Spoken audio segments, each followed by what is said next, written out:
Hi, and welcome to the live Red Team Scouting podcast / draft event. I'm Alex West. I'm joined by the executive producer, Mr. Eustacchio Raulli. Eustacchio, how are you today?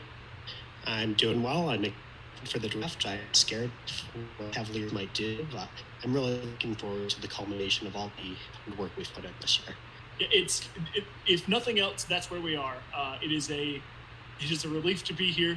We have crossed the finish line, I suppose, and now we just get to sit back and enjoy all the chaos, and chaos it is. But before we get into that, we also have a live on-air producer, Mr. Simon Cherin-Gordon. I don't know if he has a microphone, but just know that Simon is here. He is keeping a watchful eye on all of us. And I have a microphone that I'm going to sparingly use, Alex. Okay, all right. So if I need you, I know that you're there. But I'm here. Just know that his watchful eye is over all the proceedings here, and we are very glad to have him. We are very glad to have all of you. So Eustacchio, 2019 draft. Here we are. There has been much talk about the quality of this draft, about what it means to have number 2 and number 3 in this draft, but a lot of the focus has been around number 1, Zion Williamson. He is ostensibly going to be the number 1 pick in about 28 minutes. What are the stories that we might see today? Is there anything outside of Zion that's super noteworthy?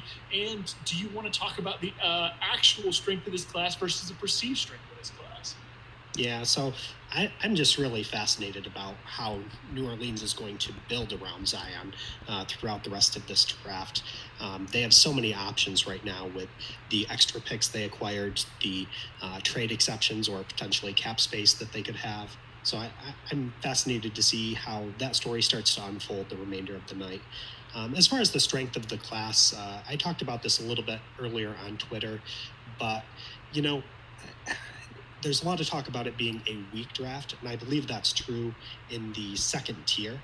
There's not the Trae Young or DeAndre Ayton or Marvin Bagley that we had last year, but there's a lot of high-level complementary players in this draft, and I think the depth of the draft is actually very good. So I think there's going to be opportunities for many teams tonight. Maybe the top 5, it's not an ideal spot unless you got number 1, but beyond that, I think it's a solid draft. Yeah, I think in this draft class, we have a lot of, to borrow a word from Cole Swicker that he said on the podcast, and it just struck me, and it just kind of stuck with me. Cole said this phrase, and I saw Ben Rubin use it from the Stepien, both of which you should check out for their draft coverage. Fantastic work they do. But Cole said this phrase, dependent talent. And I thought that was it was just a flashbulb moment for me, because that's exactly what this draft is completely laden with. It is dependent talent. When you talk about a guy like a DeAndre Hunter, ostensibly will be the number 4 pick, what you have is a really good basketball player, but if you put him into that primary initiator role, primary creator role, you get a somewhat downtrodden offense as we saw at Virginia. However, when you move that guy up to the next level and you put him in that tertiary or 4th tier scoring role, and you allow him to do the things that he does well, which is position himself on defense, defend without fouling, contest using his length, doing those things puts him in a position to succeed. And there are a number of guys that I think that we both really like in this draft class. DeAndre Hunter being one of them, Brandon Clark, Grant Williams, Chuma Okeke. You can go down the list, and if you have followed us through the year, you know the guys that we like in this class. But I think there's something to be said for a dependent talent class, particularly coming off these finals. And what we saw was a Golden State team that was depleted, and no one should have to win or compete for a title with their number 7 through 11 on the floor, which Golden State did. But Golden State has a very top-heavy roster. They haven't got a chance to pick very high, and so they did not have a lot of complementary talent. Now, that is the nature of the game sometimes. However, we have seen teams pick guys like Pascal Siakam, like Rudy Gobert, players who aren't those top-tier stars, and have them fit into that team concept.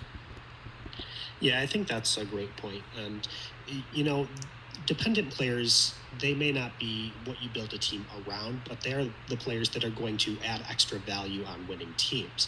They are the type of players that can help put teams over the top.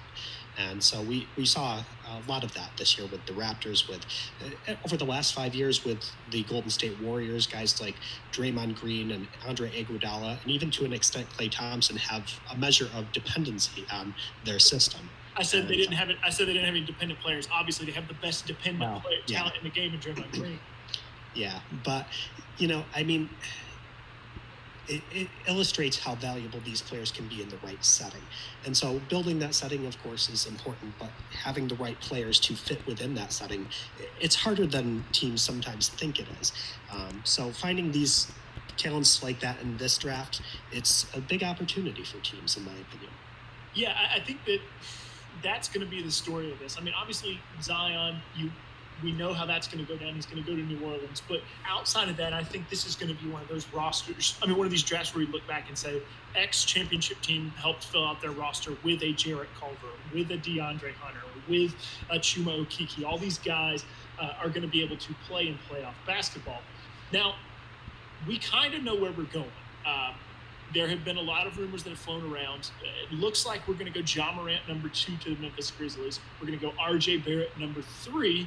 And then after the trade with Atlanta traded with New Orleans, it looks like DeAndre Hunter's going to go number 4. I think after that we're still in the muck because while I know that you are lamenting the Cleveland Cavaliers saying they're taking Darius Garland, I know that you're not 100% in camp that is actually the truth. It looks like that may still be up in the air. Well, guys, before we go there, at ATL Hawks on Twitter, this is not the official Atlanta Hawks account, but they ask, how bad was this trade for the Hawks? Eustacchio, do you want to take that one? They gave up a lot. They gave up number 8, number 17, number 35, and a protected Cleveland pick that's probably turning into 2 second-rounders in the future. For number 4, number 57, a future second, Solomon Hill expiring. On the surface, yes, it's a lot to give up. But at the same time, the Atlanta Hawks were never going to make 6 picks in this draft. They've already traded out twice. Cashing in 3 of the remaining 4 picks to move up and make sure that they get their guy. I think Hunter is a great fit on the Atlanta Hawks. I think he will be amplified by the way they run their system. I think he can be one of those dependent players we were just talking about that can help elevate their team. I think he's a great player for them. And at the end of the day, sometimes you just have to get the right player for your team. But at the same time, yes, this was a really good haul for New Orleans, and it opens up a lot of team building options for them around Zion. So I think it's a trade that could benefit both teams, but yeah, New Orleans probably got the better end of the deal from a value standpoint. See, I agree. I think that Atlanta probably couldn't do as much with 8 and 17 as New Orleans can. New Orleans is really at that base level. Atlanta's started kind of to fill in that roster. They're on an upswing. They're not quite there yet. I mean, they may well turn around and contend for an Eastern Conference playoffs after whatever shakes out in the offseason. But I think that they, in going after a player like DeAndre Hunter, went to get their guy. And Travis Schlenk has emphasized team passing, team defense, all of these things, these complementary skill sets that we talked about at the top.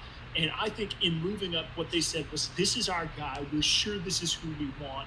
And I think there's a lot of value in that, even though 8 and 17 is what I said before the show is the sweet spot of this draft where you're going to get a lot of value.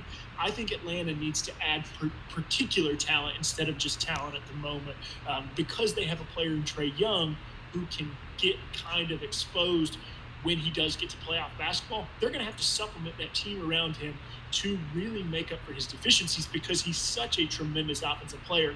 And I think going and getting a DeAndre Hunter is the beginning of that supplement.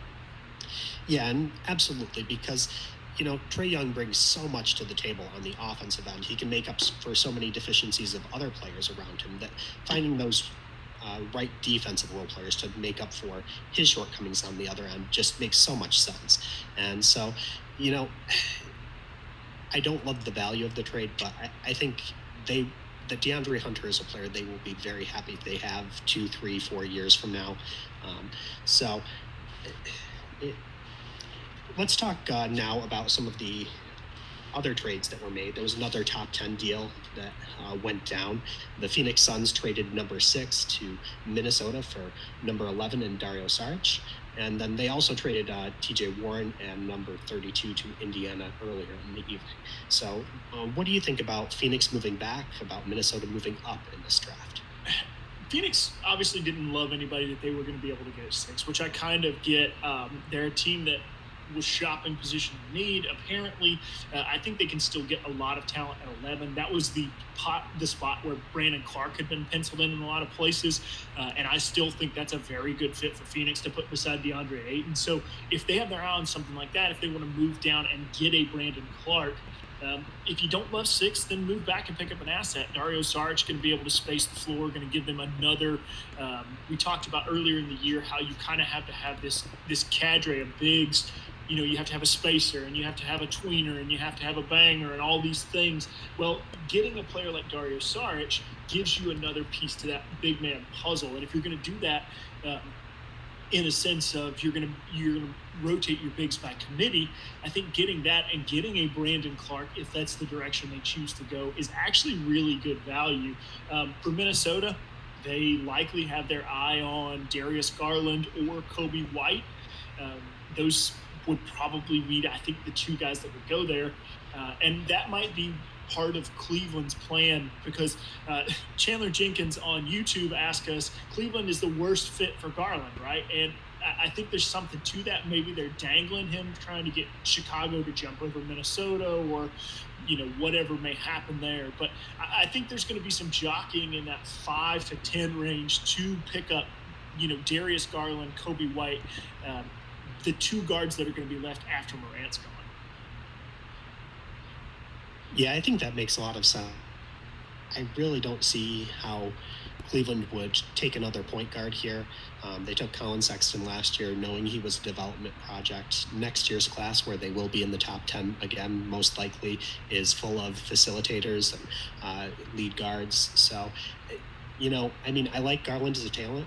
I've been high on him all year, but Cleveland doesn't make a lot of sense. I think what their goal here is to induce Chicago to trade up from 7 and then take Jarrett Culver after the 2 point guards go off. Yeah, and that's you're trying to speak this into existence, aren't you? Isn't that just your goal? I really am. That's all I want from this draft, Jarrett Culver on the Cavs. But, you know, well, more than that, though, like, I want players to go to positions where they will have successful careers. I want them to go to teams where they have a good fit. And, you know, it pains me when teams take players that are going to be in a situation that limits them and that makes their development an uphill battle. So beyond my allegiances as a fan, I just want to see these guys have successful careers too. Yeah, well, we are being joined pretty shortly. We're going to have our first guest of the program. I'm going to keep it in suspense while he's getting ready. But our first guest has joined us, so you're going to find out pretty soon who that is. But until then, you know, I'm looking at the top of this draft. I see that there's been a lot of movement. I've portended that there's going to be a lot more movement. I think that this is one of the most interesting drafts in terms of dominoes. When it starts to fall, I think that, you know, last year we had a good amount of predictability. The year before that, I think I got all the way to 8 before I missed one. This year, after we get beyond top 3, if these trades start moving, I think it's going to get a little crazy. Yeah, there's definitely the potential for a lot of dominoes to fall. I mean, already there have been 13 first-round picks and 19 second-round picks that have moved at various points, either this year or prior. They're not with their original teams anymore, and that number is going to grow as the evening moves on. Mark Stein reported earlier that there's going to be a lot of movement towards the end of the first round. Almost all of the early second-round picks have already been moved in one form or another. So a lot could happen, and when it's chaotic like that, sometimes things just unfold in very unusual ways. Some guys slip through the cracks, and there's great value to be found, like in the late teens, in the 20s, even in the 30s. Well, we are joined now by our first guest, and it is our own Mr. Josh Earl, coming back off a food tour of the Great Northwest. Josh, what's up, man? Hey guys, how you doing? Good. Excited for tonight. It's gonna be fun. We have missed you for like 2 solid weeks. Sorry, I was eating a lot of good food. If that helps. Well, he sent us pictures of all the good food, so I know that doesn't help you if you're listening to us right now. Just know that we have seen it, and the man does a bang-up job picking restaurants. If you're ever hanging out with Josh, like we are, just have him pick all the restaurants, and everything's going to be awesome. So, Josh, welcome back. We have missed you. We have missed talking to you. We are live. It is 2019 draft.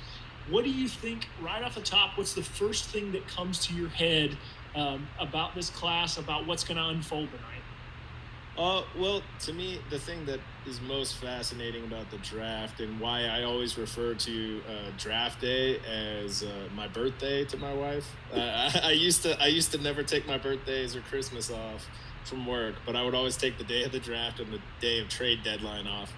So, draft is my birthday, trade deadline's Christmas, and the thing I really like about the draft is actions speak louder than words. So we can, research what, all these franchises say publicly and everything, but what they choose to do on today, with their picks, with any moves they make, that speaks so much more volumes about what they're attempting to do, what their goals are and everything. So that's the most fascinating aspect to the draft for me, is I think it gives a lot of insight into what teams are trying to accomplish, where they think they are in the process, and how they think certain players can help them with that. So let's talk about two of those teams. You brought up those two things. I think there are two teams who are sort of signaling what they want to do, and I'm not quite sure I've parsed it out. I said that Atlanta moved up to get their guy in DeAndre Hunter at number 4. Phoenix also moved down. These are two teams that are building. They're building towards the future. What do you think is signaled with these two these draft day trades? So the Atlanta Hawks one, I'm really excited about, assuming they don't take Cam Reddish at 4. But I'm really excited that they seemingly are targeting DeAndre Hunter, who I think is going to be a fantastic elevate pick next to Trey and Herter and Collins. They really need some perimeter defense with that group. They need a defender who can also, space the floor, help out in a variety of other ways. And Hunter's probably the best guy in this draft class in this range for that. So I give them kudos to that. And the fact they were able to do so without moving the 10th pick as well, I think was a really good move on their part. Still allows them to get another, lotto pick in there as well with that core group, along with Hunter, presumably. Yep. And then I think the Suns deal kind of signals to me that they're not trying to add a rookie point guard, that they're trying to make some more space. Like the other deal they made was mostly to open up some more cap space, which signals to me that they're going to target a point guard in free agency. Most likely D'Angelo Russell if Brooklyn signs Kyrie. And in that scenario, maybe they view that if they're not going point guard, then the options available at 6 are probably going to be about the same at 11. So I think they feel like they can get another piece that'll work well for them at 11, and then they can target for the point guard in free agency with the cap space they cleared up. Yeah, and I think you're probably right. I think that's probably where Phoenix decided they want to go. There are names available, D'Angelo Russell being one of them. There are other guys that they could go after. I think Russell's interesting fit just right off the top of my head because he's not really a guy that gets to the free throw line. He is a kind of a guy who with a high usage rate, and you already have Booker there. I think he would be an interesting fit, so I'm not 100% sure I'm on board with that from a team. I wouldn't do it personally, but I can see the logic work. I can see the gears moving, and I get combine that with the fact that him and Booker are pretty good friends. that would put them all along the same kind of timeline for that core group. Sure. And then, him and Booker can kind of share both off-ball and on-ball aspects.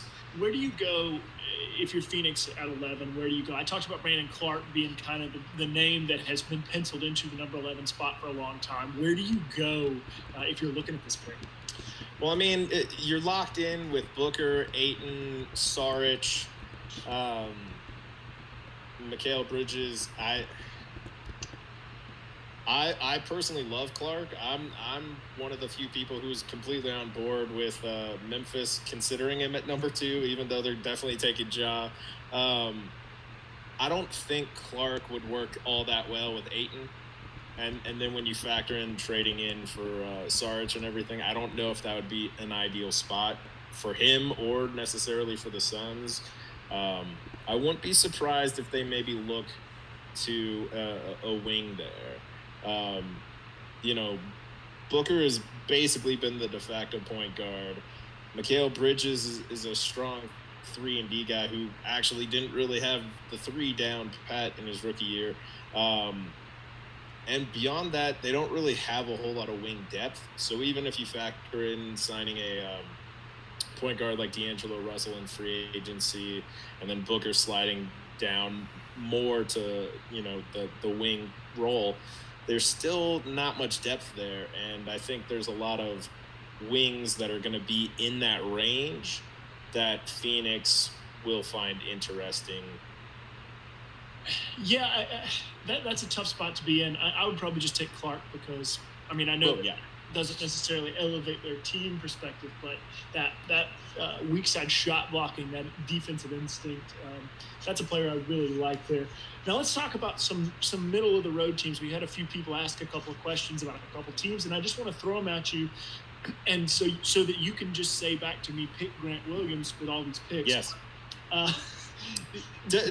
It's possible I'll throw in a Chuma. Okay. Somewhere in there.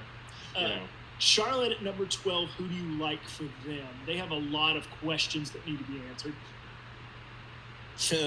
Yeah. Clark, if he's still on the board, would be great. Okay. Grant Williams, of course, as you mentioned.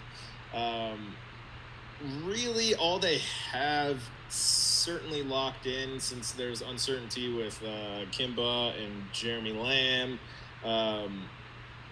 basically is Miles Bridges and Malik Monk. So I would imagine maybe they look at a big. I don't think any of the top tier point guards are going to still be available at that point. So my guess is you might see somebody like a Grant Williams, Bethesda, a Clark. I could see them going with a big there. For sure. What about Oklahoma City, another team at number 21 in flux?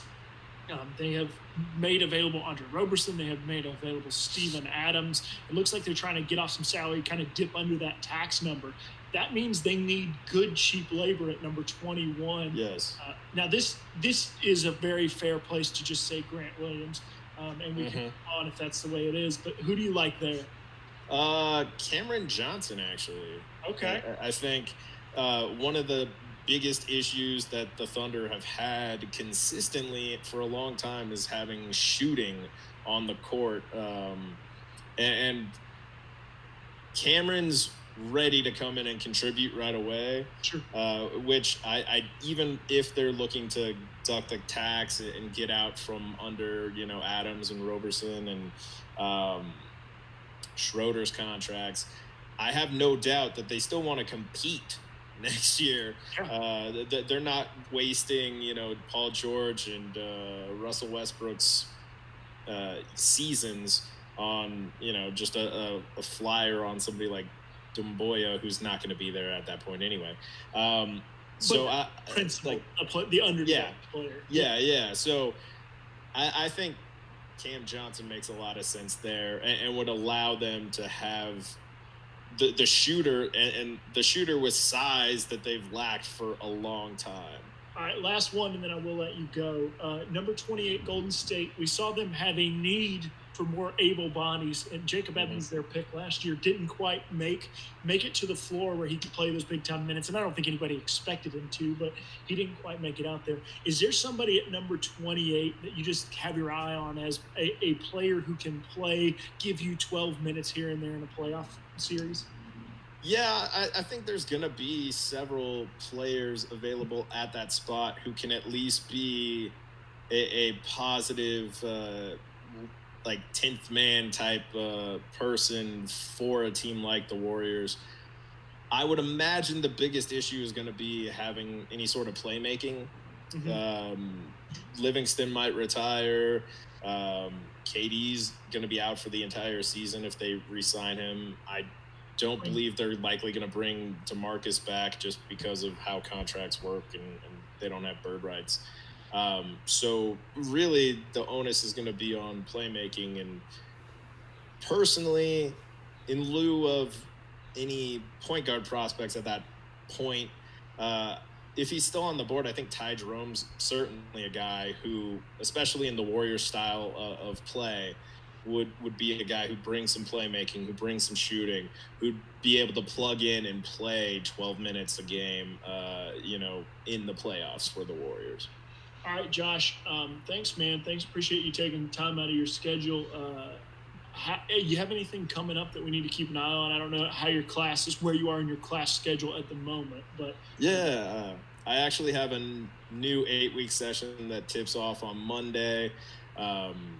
With contextual scouting, where you get to learn how to use tools like synergy, stats, scouting, background information, all sorts of stuff that front offices use to build a portfolio of work that shows a team that you can help them win games. Because I feel like you want to show them that you can help if you want to actually get your foot in the door in the basketball industry, or if you're trying to move up from where you currently are. Most definitely. Well, Josh, thanks, man. Appreciate you coming on. I'll talk to you soon. I don't know if everybody listening will talk to you soon, but I definitely will. All right. Talk to you guys soon. I see you, buddy. Hey, guys, can I, now that we got Josh out of here, can I tell him why he's wrong about the Warriors? No, you may not. You could have called him out in person, but you may not come out that he's gone. We don't have time to. By the way, Simon, I'm not fully gone. Damn it! Oh. He's still here. We don't have time. We don't have time to spend 15 minutes on the Warriors. I just want to say, like, I agree with you that playmaking will be a huge need next year, but I think they need to think years down the line and realize that, like, some floor spacing and some more wing defense is used to be a strength of the team and now is probably their biggest weakness moving forward. Go get Josh Reeves. Pretty simple, pretty cut and dry. You can take Josh Reeves at 28 and Justin Wright Foreman at 41. Whatever. Anyway, thank you, Simon, for your Warriors editorialization. Thank you for Josh for coming on. And Eustacchio, come back to us. Come talk to us. What did we miss? What are we not talking about? Well, not much happened as far as the actual draft. We should start getting picks very soon, though. New Orleans will lead off with number 1, and the last edits to mock drafts just came in, so I thought it was interesting. Both mock drafts have New Orleans taking Jackson Hayes at number 8 now, so that's an interesting option. He provides a lot of vertical gravity. He's a potential high-level rim protector that can switch a little bit at the next level. Needs to add some strength, but what do you think of that possibility at number 8, Alex? We had somebody ask us about Jackson Hayes today, and he was rated very highly in our model, and I think that merits some explanation. So Jackson Hayes fits into a narrow skill set. We've elected to call that sort of the rim runner, rim protector skill set. It's pretty easy to be very good at those things because it's such a limited role. Now, I still like Jackson Hayes, but I think the model loved him a little bit too much because of how narrow his role was. When it comes to fitting next to Zion, I mean, it's not going to be ideal. Hayes doesn't really have anything outside of his around the rim, outside of his vertical spacing. But he is a great shot blocker. He is pretty instinctual. He is a guy who can be that back line of defense. And if that's the direction New Orleans wants to go, then, maybe that's what they want to do.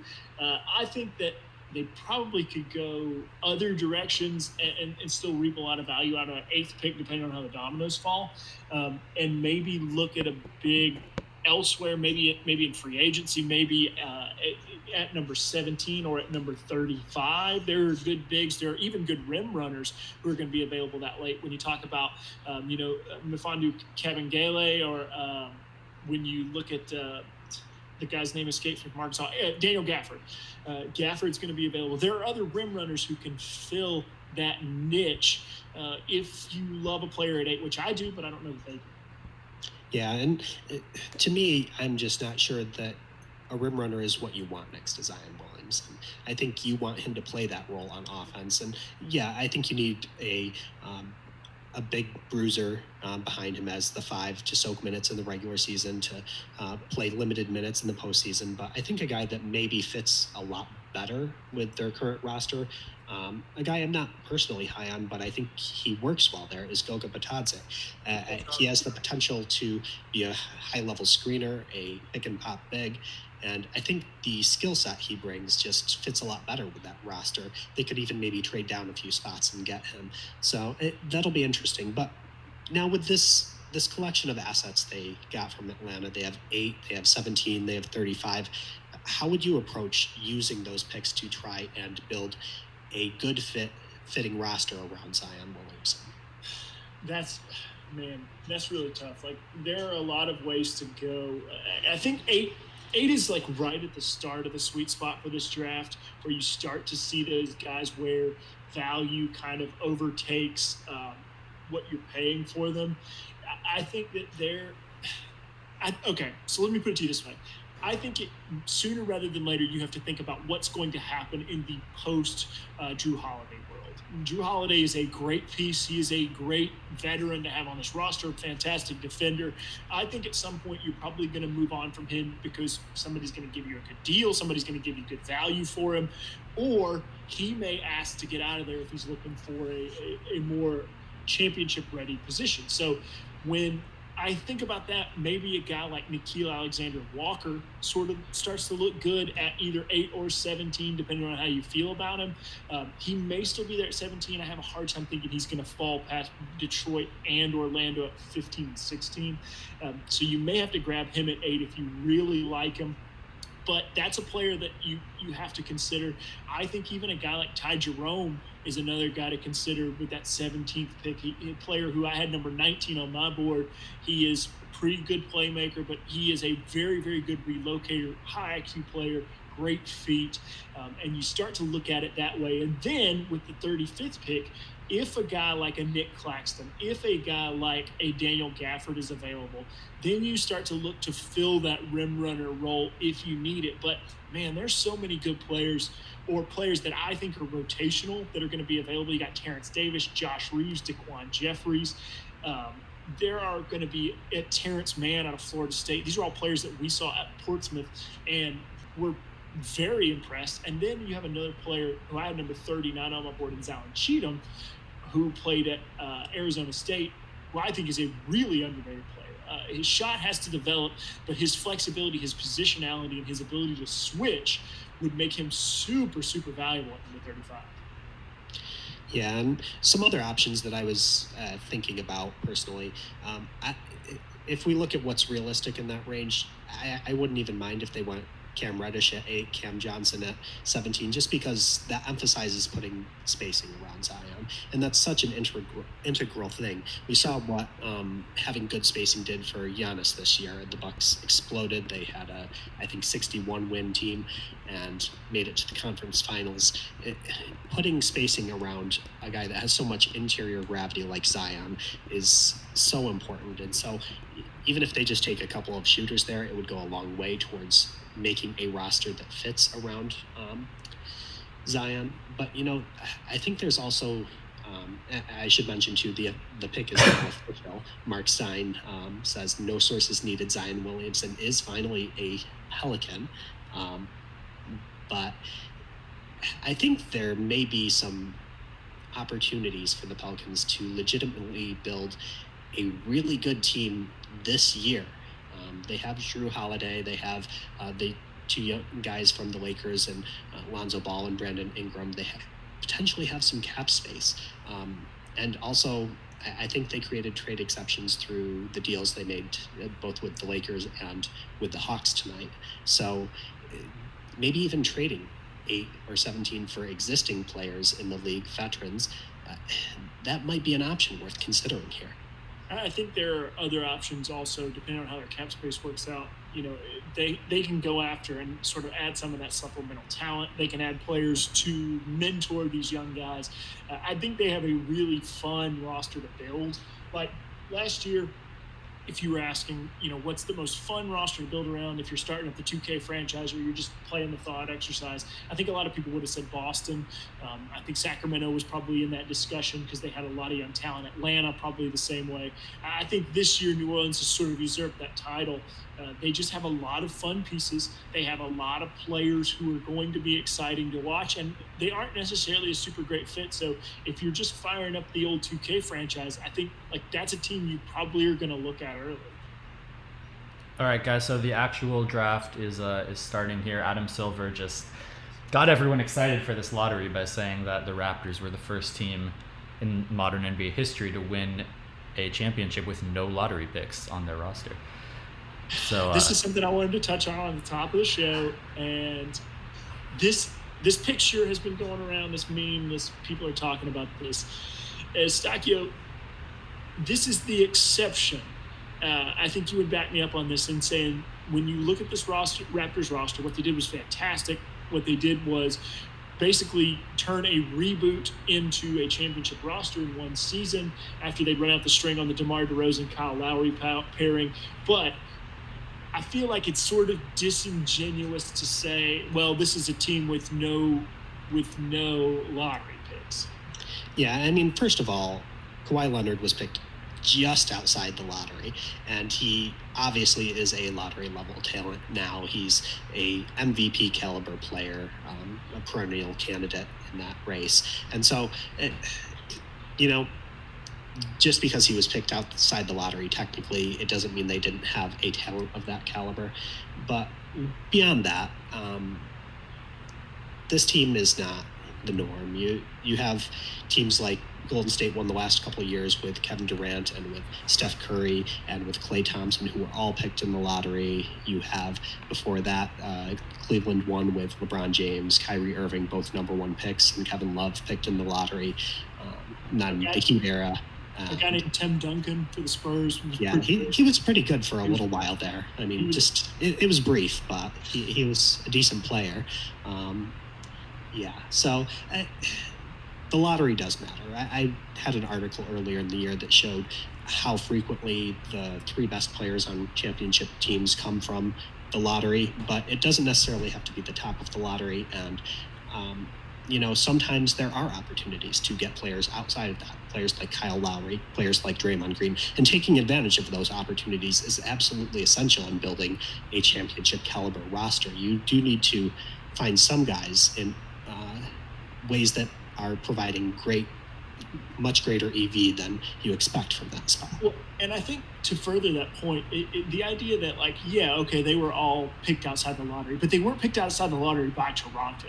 I just feel like that's where the sort of disingenuous nature, because of how free agency, moves players around, because of this Kawhi trade. This was a roster that was constructed in an expert fashion by Masai Ujiri, but it wasn't like he drafted Kawhi at 15, Siakam at 27, all these things, and then crafted this roster out of nothing. No. They traded, they played the game. And so, yes, while it's technically true, I do feel like it's disingenuous to devalue the draft in that way. And we're sitting on the precipice of, Zion Williamson's been selected, so we're into it, of a draft that is considered to be weak. But, when you look at it, finding these complementary players becomes so integral. Finding your Pascal Siakams and your Draymond Greens, players who just played pivotal roles, becomes so important to championship rosters. And so I feel like that has devalued, at least in the public perception, how important it is to make these draft picks count, just continually get on base. And that's something that we have preached over the years. Wherever you're picking, whether it's 45 or it's 15 or 5 or 60, getting value out of those draft picks, getting that cheap, cost-controlled labor is so important. And Alex, to your point, Toronto traded a lottery pick in Terrence Ross to get Serge Ibaka. They traded 2 lottery picks in DeMar DeRozan and Jakob Poeltl to get Kawhi Leonard. So lottery picks were used in building this team, and that really speaks to what you guys have talked about so much in terms of turning a pick into an asset. Yeah, Valanciunas to Memphis for Marc Gasol. He was a lottery pick as well. But yeah, like you were saying, maintaining the asset is so important. Maintaining players on your roster that have value to other teams, it opens up so many possibilities for you. And Toronto, for years, they were in this place where they weren't quite good enough to win a championship. Should they break it down? Should they tank? But no, they kept these complementary players, these dependent players, as we were talking about earlier, that could fit well around a superstar, and waited for their opportunity. LeBron leaves the East, they cash in some trade chips, they get Kawhi Leonard, and all of a sudden, first championship in franchise history, because they maintained position of being close, and had such depth of talent on the able to cash in some of those players and still field a really good, really deep team. I think you hit on something that's going to be interesting this year. With the Warriors kind of falling off the pace, having to at least take a year off from being the elite team that they have been, it feels like the championship window has been kicked open. Now, it's not wide open. It's not going to be a team that goes from worst to first, I don't imagine. But I think teams like Denver, teams like Portland, who were on the cusp of being in the conversation, especially a team like Milwaukee, those teams that were pretty darn good in that place that you want to be, those are teams that are going to look to really improve themselves this summer. Now, Milwaukee, that means probably bringing back the guys they have and hoping that Giannis can continue to elevate his game. For other teams, though, I think there are probably some moves that they have to look into, at least weigh their options, particularly with Denver looking at what's going to happen with Millsap. And then, the Portland Trailblazers are the next Toronto Raptors in that we have watched this group succeed, we have watched them grow, and then we have watched them continually be stopped with CJ McCollum and Dame Lillard. So I think there are teams like that who are taking to heart what you said, in that you build a pretty good team and then you try to get over the hump this year. So guys, it's official. Zion Williamson has been announced. David Aldridge is my favorite tweet of the night so far, saying that if the Pels had any sense of humor, they'd pick Kyler Murray. But Zion is walking on the stage now. He's got the hat on. No late trades coming through. I don't imagine there would be any late trades coming through for what ostensibly is one of the best players to come through the draft process in the past 20 years. But luckily, now it's announced. But yeah, Eustacchio, what do you think about these teams that are on the cusp? Yeah, I think this summer can be pivotal in the outlook of the league moving forward. There's definitely an opportunity for, I would say, over a dozen teams to put themselves firmly into that championship picture if they are able to make the right moves at the right time. There's no clear-cut favorite for next year, assuming Kawhi Leonard is actually looking into free agency. Even if he returns to the Raptors, they weren't just this completely dominant team that is unbeatable. It's certainly plausible to build a team that could compete with them in the championship picture. As it was, they had a Game 7 this year, a Game 6 against Milwaukee, so it wasn't like they weren't pushed pretty far. So, even a team like, we saw Utah make a big move from Mike Conley, that really helps the fit of their team. If they were able to maybe make one more move that helped put that team over the top, they could enter the championship picture. If the Lakers can find some way to build some semblance of a bench and not have LeBron James and Anthony Davis play 47 minutes a night, they could find themselves in the picture. Yeah. There are a lot of teams who can sort of work themselves into shape with a couple of moves here and there. But let's talk about Zion Williamson just for a minute. I feel like, this is a topic that has been beaten to death, but rightfully so. Zion Williamson, transcendent player. And I think a little bit more skilled than what people realize. He's a little bit more than just that explosiveness, that highlight reel dunk that you see every night. I saw a lot of high IQ from this guy. He's a good rotator. He's very explosive as a shot blocker. He also is pretty good with the ball in his hands, particularly pushing the ball in transition. He had that one fabulous pass ahead to R.J. Barrett in a game that, everybody's seen by now. But give us a little bit of what you think about Zion Williamson. You may be the foremost supporter on the internet of his abilities. You've said that he is in the same tier with LeBron and Shaq, maybe just a cut below them. That's mighty high praise, but I don't know that it's unwarranted. Okay, just to clarify, I think he's a tier below LeBron. I think LeBron's in a tier by himself. But over the last 30 years, I said he was probably the third best prospect behind LeBron and then Shaq. And this is just my opinion, of course. There's other players in that tier. There's Tim Duncan. There's Kevin Durant, Anthony Davis. I think Chris Webber was a fantastic prospect. I mean, there's a lot of guys that were these elite prospects. So I don't think Zion is head and shoulders above any of those guys by any means. He's in that tier. And within a tier, I think guys are very close. But if you look at the numbers that Zion Williamson put up, just the ferocity with which he attacked the rim this year. I mean, it was unprecedented. We've seen the dunks on the highlight reels, but if you didn't follow college basketball all year, what you may not know is that he was 99th percentile in layup volume, 100th percentile in layup efficiency. So it's not just this extreme athleticism where he's more athletic than everybody on the court. He has this great touch as well, and just this burst that allows him to elevate and to finish up over the top of players even when he's not able to dunk it. Great body control in the air. And so he's such a unique player. And he makes an impact on both ends of the court, this historic steal and block rate that makes him a complete outlier. Players pairing those two stats together like Zion in the first year of their career, it has never happened before. And, I think something I said the other day on Twitter, great players create their own archetypes. We may not know exactly what Zion is going to be in the NBA, but he's so good that he is going to create his own archetype and his own style of play and team building situation around him. He will be historically unique in that regard. Guys, sticking to the script, the Memphis Grizzlies have selected John Morant at number 2. So we're going chalk right now. Well, I want to welcome in our next guest, Mr. Spencer Perlman. You can follow him on Twitter at SK Perlman. Spencer, how are you doing, man? I'm good. Thanks for having me. How are you guys? We are doing well, and we appreciate you coming on. Now, you have to operate in two capacities. You are a Vanderbilt guy, so we're going to have to talk Darius Garland. You are a Knicks guy, so we're going to have to talk New York Knicks. And you have been working in the field. You just came back from working in the field, so there's just a lot of hats you're going to have to wear in this interview. Are you ready for all this? I am ready. I am not a Knick guy, though. If any team is trying to hire me, then I am. then you're you'll put on whatever hat necessary. Okay. Yes. Let's start at the top. The Knicks are on the clock. It looks like they're going to go with R.J. Barrett. Give us your impression of R.J. Barrett, how he's going to kind of fit in with that young Knicks roster, and just what they're looking at over the next couple of years with this guy. I guess it really kind of depends on how they fill out the rest of the roster. It seems like they're not going to be signing anyone in free agency, so he's probably going to be the engine or Dennis Smith Jr., and I'm not really sure that's a good idea.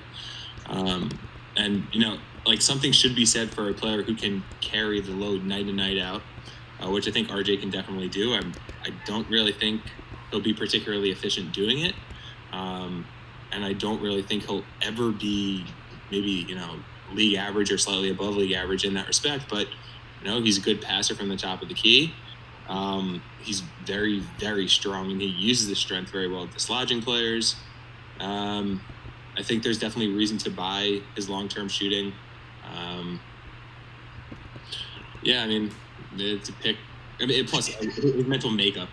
The guy, he's a competitor. I love him. Right. I love that part of him at least. There is just this little thing in your voice, just this little tinge of something else.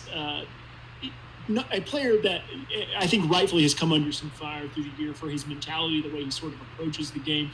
Are you worried that putting him into that lead role may heighten some of those bad habits that he developed as the number one option for his entire life? I think so. If Fizdale doesn't rein him in, everyone's seen what happened with Russell Westbrook and how Scott Brooks, he just gave him free reign from day one, and he's still working out the kinks in his game. So if you take that route, I think there probably will be issues because you'll just be constantly reinforcing. You can take the ball to the paint, you can miss open corners, not try a defense and all that stuff. But if Fizdale, if he actually practices what he preaches, and if he benches him when he makes bad plays, and if he yells at him and calls him out and really shows him the film and where he needs to improve, I think it could work. Who do you ideally want a guy like RJ to play next to? Like what kind of player archetype? I mean, you definitely need spacers. You need plus defenders around him. Those I guess would be the two guys. Yeah, I think that's a pretty regular, when it comes to star players, that's a lot of teams need spacers, a lot of teams need defenders. Let's talk about Darius Garland. He played 4 games. He played in 5 games, but he only played 4 games worth of tape. He's a player that is coming up relatively soon. We're going to see him in the top 5 or 6 for sure. What do you think about Darius Garland? He's a little bit on the smaller side. How does he project to playing in the NBA? So, yes, he's small, but the way I see it, in order to really reach that next, or to reach a heightened level at point guard, you need, obviously IQ, but you need the ability to really pull up on a dime and have that limitless range, and he has that in spades. His short-term athleticism, his quick burst side to side, it's ridiculous, and then piecing together the hesitation, in and out, all that stuff, and then just pulling up whenever he wants. He can do that. There are obviously concerns with the size, as you said before, and there's some concerns about how well he can actually run an offense, although I'm probably a little bit higher on him there than most people. But if the meniscus really didn't zap any athleticism, I think he's going to be at the very, very bottom range of his outcomes. I think he'll be a solid starter, and at draft, that's awesome. Why do you think you're higher than other people on him? What have you seen? You have done an immense. I can't. If you're not following Spencer on Twitter, do now. This guy is just watching film all the time. He's breaking it down. In all this film you've watched, what have you seen that kind of gives you a little bit more hope for him than what you've seen the consensus opinion be? The consensus just kind of, at least from what I've seen, they don't really think he's just straight up, he's not a good playmaker, and I think they kind of rely on his assist to turnover percentage or ratio rather a little bit too much. But if if you actually dig into the film, you'll see the countless passes, Shatu bobbled, or everyone else, they just missed wide open threes in the perimeter, and a 4-game sample size is incredibly small. So looking at the percentiles for the pick and roll and passing and all that stuff on synergy is kind of meaningless. But he's not a pure point guard. He's no Chris Paul. He never will be. But as we've seen with Kyrie, as we've seen with Steph and Dame, you don't have to be if you have a good system around it. Exactly. Finding 3-level scorers has become the name of the game for guards. We have seen, and I said this to somebody the other day, that I don't know that when you look at a Darius Garland, that's an archetype 7 or 8 or 10 years ago that you would have seen, be able to succeed. But here we are. Yep. So, guys, RJ Barrett has been officially announced. I know we've talked about him already, but just keeping the listeners updated. Thank you. Spencer, this is a guy who can do these 3-level things. And I think that's really important for team building. We saw last year, we saw Trae Young sort of come in and be in this same smaller guard, but score first mentality. And I don't know that that's something teams were looking at 7 or 8 years ago, but I think it's something they're looking at now. Yeah, and I guess the same way Steph maybe owes a portion, or rather, the league owes a portion of their salary to Mike D'Antoni and how he transformed the game. Dame, Trae, these guys is coming, next year. They probably owe a portion of their salary to Steph Curry. Now you're not going to find true point guards to really going that high in the draft unless if they're truly elite players. You need guys who can space. You want the athleticism. You want guys who can make the right reads. And though he needs some help making right reads, it's his first year really playing primary playmaker role. Sorry. No, you're good. So I want to give you the platform here because I know how much work you've done and I know how much you have put into this. I want to give you the platform here to talk about a couple of guys that you maybe haven't seen at the top in these top tiers, but you think have the quality makings of NBA players who are going to go in the teens and 20s and 30s. Who do you like that's going to go lower in this draft? Let's see. I mean, I guess if you go by the ESPN one, like, around 30, Grant Williams, everyone's draft darling. Like, yeah. Aside from athleticism, he's everything you want. Someone you could just slot in, in a rotation for the next 10 to 15 years and be happy with what you're getting from him.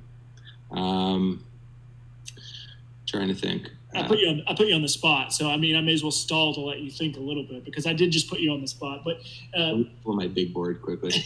Yeah, absolutely. Grant Williams, a player that we have talked about at length, a guy that we love just because of his IQ. But you talked about those athleticism concerns.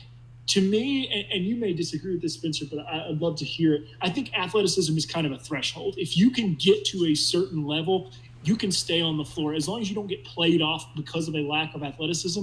I think guys like a Grant Williams can get onto the floor and be able to make those high IQ rotations and all the things that he does well, as long as he can hit that bottom threshold.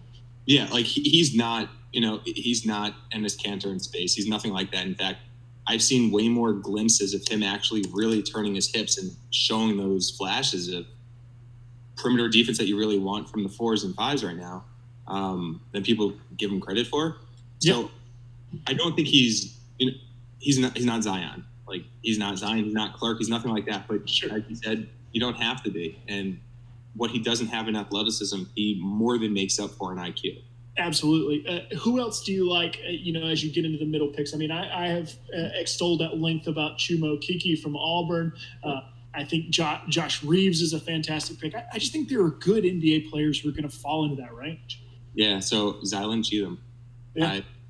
I love his game, especially, I mean, you can make the Pascal Siakam comparison, but I don't really want to because you can't really compare someone who's had that strong of a learning curve. But in terms of tools and what they can do, the switchability, the passing, short roll, stuff like that, he can do that. So I really like that. Versatility kills, especially at the 4 in today's NBA, and I think he can definitely do that. Where did you end up on Cheatham? Like, where did he end up on your board? Mid-30s. So he's in my tier from 21 to 41.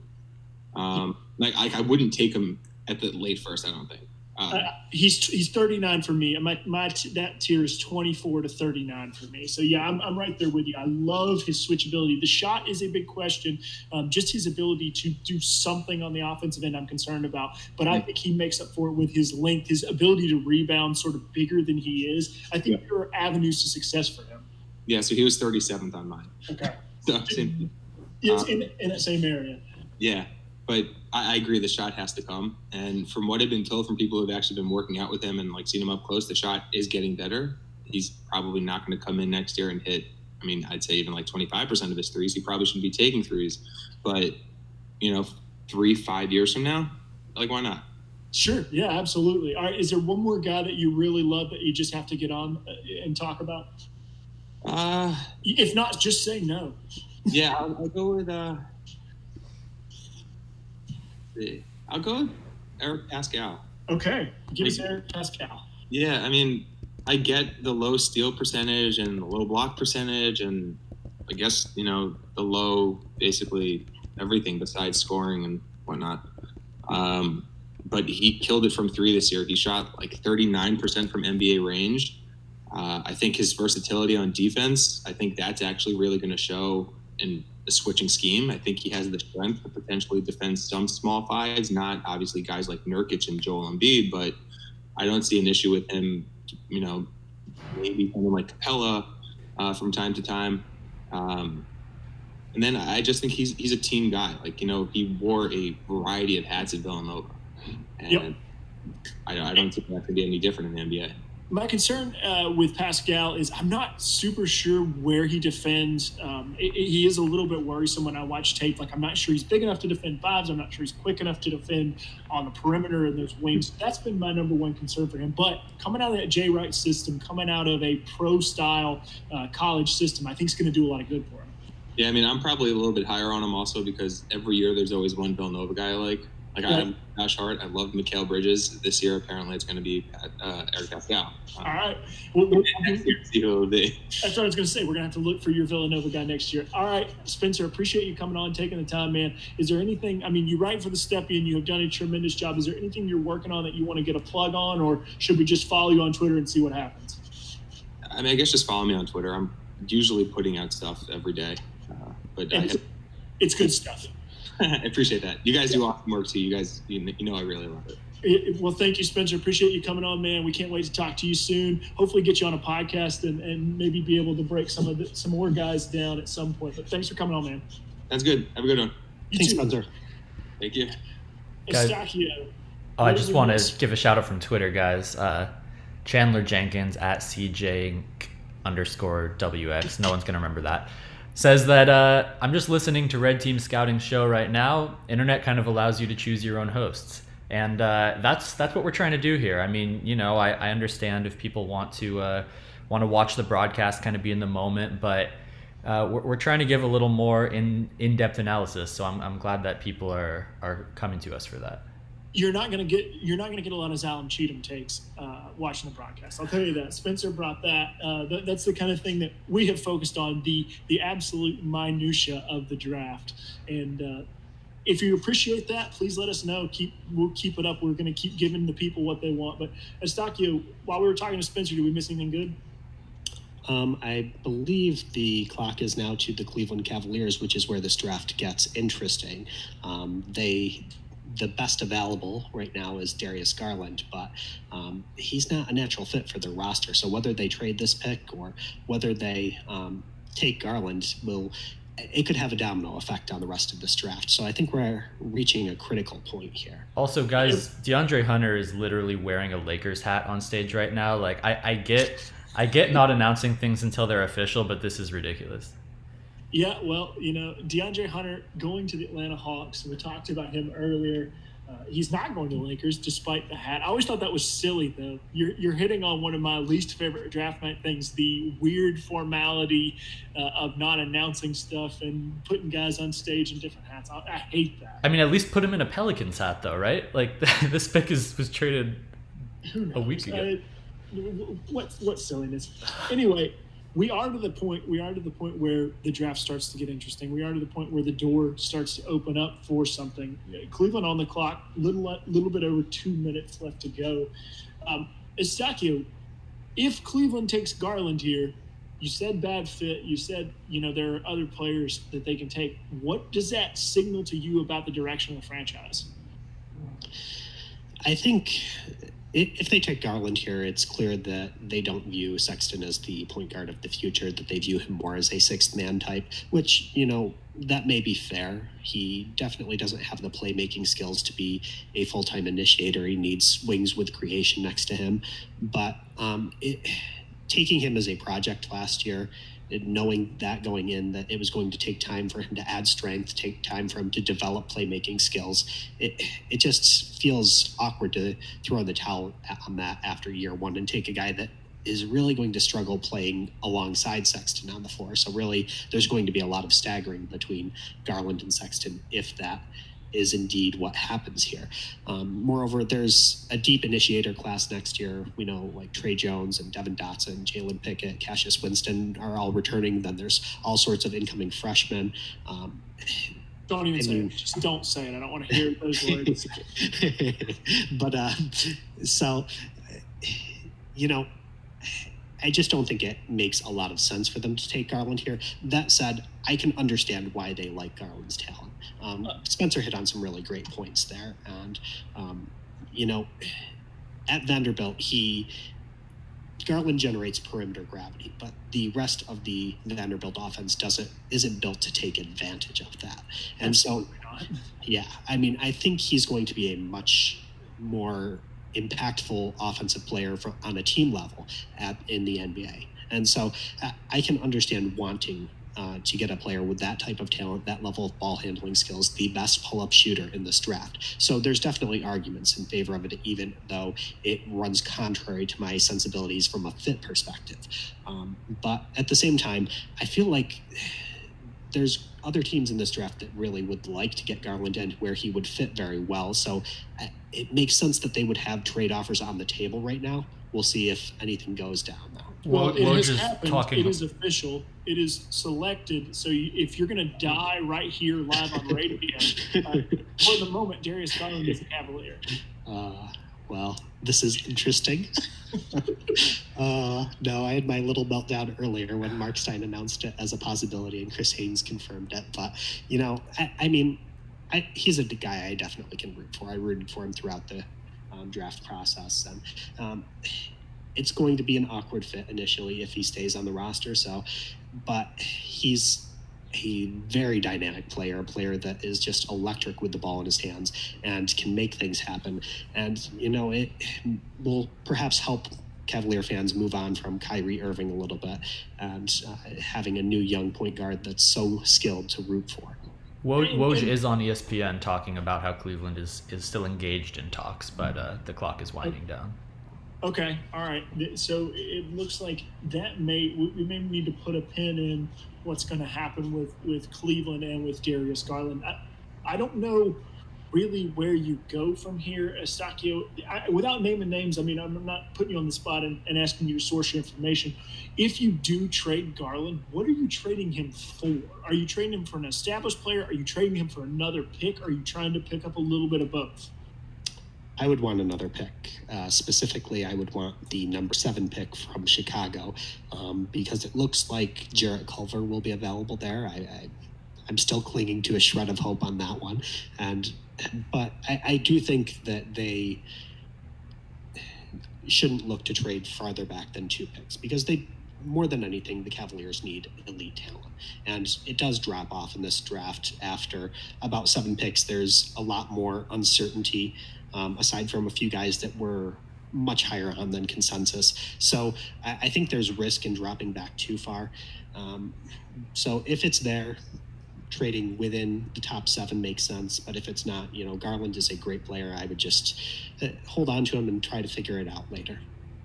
Yeah, it's going to be tough what they decide to do. I imagine we're going to know in the next few minutes, but the trade talks still ongoing. While we've got a minute in this kind of lull, we haven't really gotten a chance to talk about the 2 big trades that have shaped the offseason so far, one of which really kickstarted it in the Anthony Davis trade. The other yesterday, Mike Conley being traded to the Utah Jazz. Eustacchio, look at these 2 trades, talking about the championship window getting kicked open.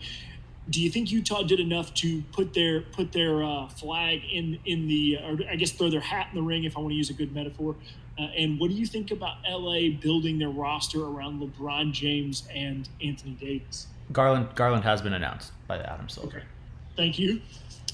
I think Utah has definitely taken a step forward.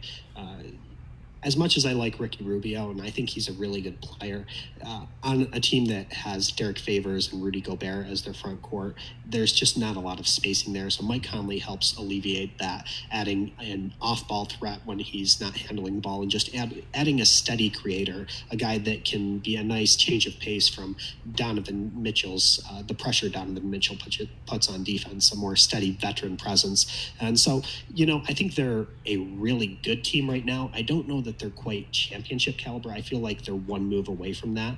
But I would say if they can upgrade at the power forward position or a combo forward that can split those duties with Ingles, they're close. They're close. They're sort of where Toronto was last year before the Kawhi trade, I think, or maybe even a little bit further than that. But it's an interesting team to watch moving forward. Regarding the Lakers, I love the fit of LeBron and Anthony Davis. I think that duo is just incredible together. LeBron has never played with a vertical threat like that. And it's true that lobs aren't necessarily his signature pass, but as he gets older and his athleticism declines, he's going to need to rely on his passing ability more and more so to make an impact. And Anthony Davis is, in my opinion, a perfect player to help take the reins from him and carry the scoring load and to play off of LeBron's passing ability. Now, there's, with all the assets they gave up, and I mentioned this on Twitter, that the biggest cost of the deal to me is that they no longer have the assets to add depth around those two. Like, they don't have a first-round pick to send out to just get that rotation player you need in the middle of the year, like Cleveland did every season in the LeBron era. They don't have, second-round picks only get you so far. And so, making the most of veteran minimum contracts, the mid-level exception, they're going to have to be spot on with every choice they make this summer to be capable of competing next year.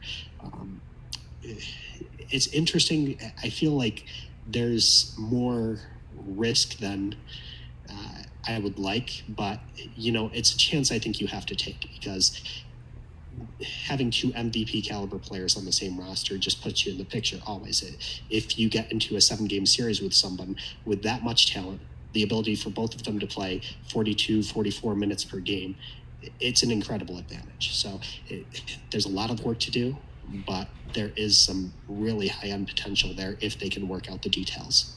I think that's what concerns me the most is this is not a front office that has shown a lot of savviness lately, and that may change. I mean, that kind of thing changes on a dime. With one good trade, we start to look at teams differently. I worry about the Lakers sort of filling in the holes around the edges. You're going to need wing defenders. You're going to need shooters. You're going to need a rim runner. You're going to need X, Y, and Z. And I think that you have to nail 3 or 4 small moves. And I think that's generally where my concern is with Pelinka and company, is that I don't know that they can nail all these small moves. So I still have a lot of concerns.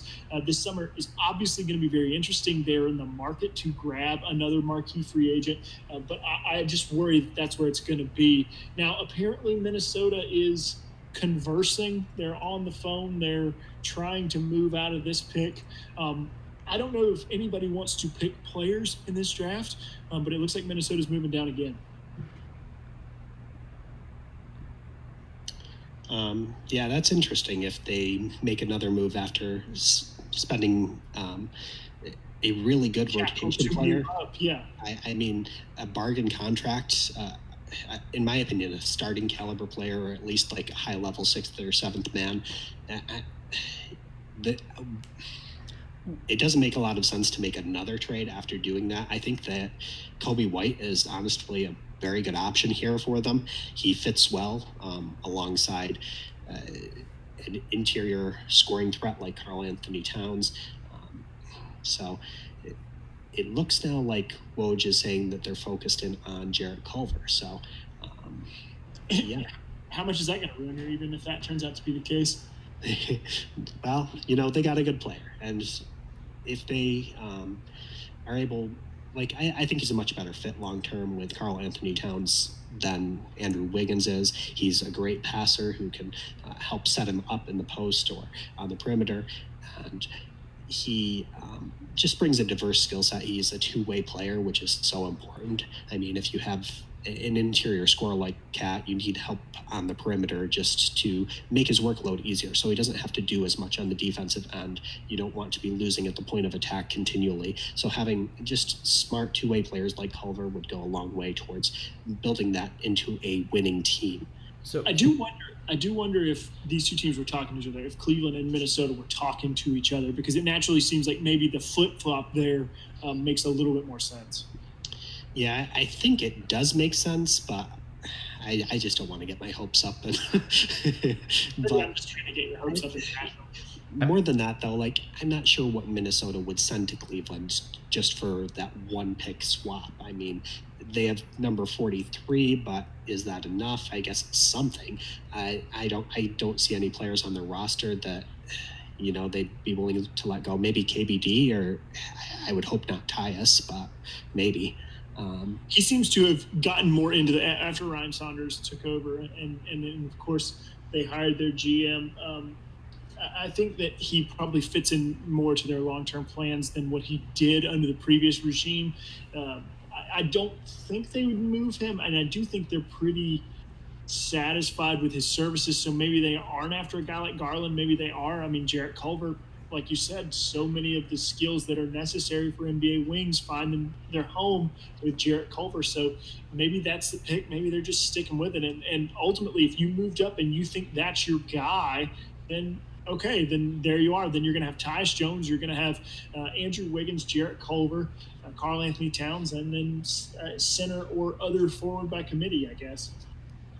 If you guys are the Phoenix Suns, I mean, you've taken some wings in recent years that haven't worked out, but is it worth moving down from, I would say, this tier, and especially a player like Culver, to get Saric essentially and draft in a lower tier? I think you have to have your eye on a guy. Like, I think you have to know who you want, and you have to have kind of felt out the room to do that. I think that's always the problem with trading down. Like, yeah, Sarge, good player, good rotation player, as Eustacchio said, but I think you have to know, hey, we can get this guy, or if this guy's gone, we can get this guy. And I think when you're a team like Phoenix, who's, I mean, I wouldn't say they're out of the talent hunting phase and into the fit phase, but when you're sort of getting into that realm, you need to have an idea as to who is going to help shape your roster, because they're going to be coming up on extensions for their young guys soon. They're going to be trying to keep this team together, and they're going to be well out of the building phase before you know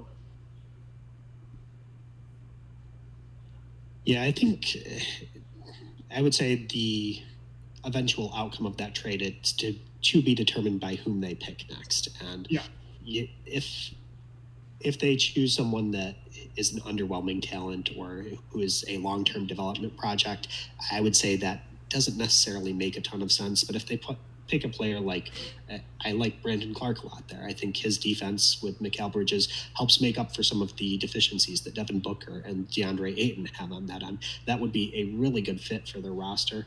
And I think that if it turns into Clark and Sarge for Jarrett Culver at number 6, that's a reasonable deal. I mean, it makes sense. Yeah, and that's the kind of thing, like I'm saying, like if you've targeted and you're going to move down, if Brandon Clark is your guy, I mean, I don't know how often we have to say that we like Brandon Clark, but if that's your guy at number 11 and you think you can sneak him past the Hawks again, and probably they're looking at Cam Reddish, the board is kind of in that area where it starts to make sense now. I think Kobe White probably ends up coming in, sometime soon. He's one of the last real playmakers. He may not be a true point guard, but he's one of the last real initiators in this class. So Woj and Shams are both saying it's Kobe White to Chicago. So there you go. And that makes a lot of sense, I think.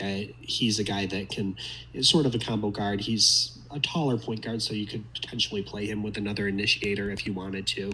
And they have their front court of the future lined up already. So I think that is a pick that makes a lot of sense for them. He has upside long-term with his burst if he's able to improve his ball handling a little, but just his ability to play both on and off the ball and be dynamic in transition, work hard on the defensive end, even if he doesn't have the best tools.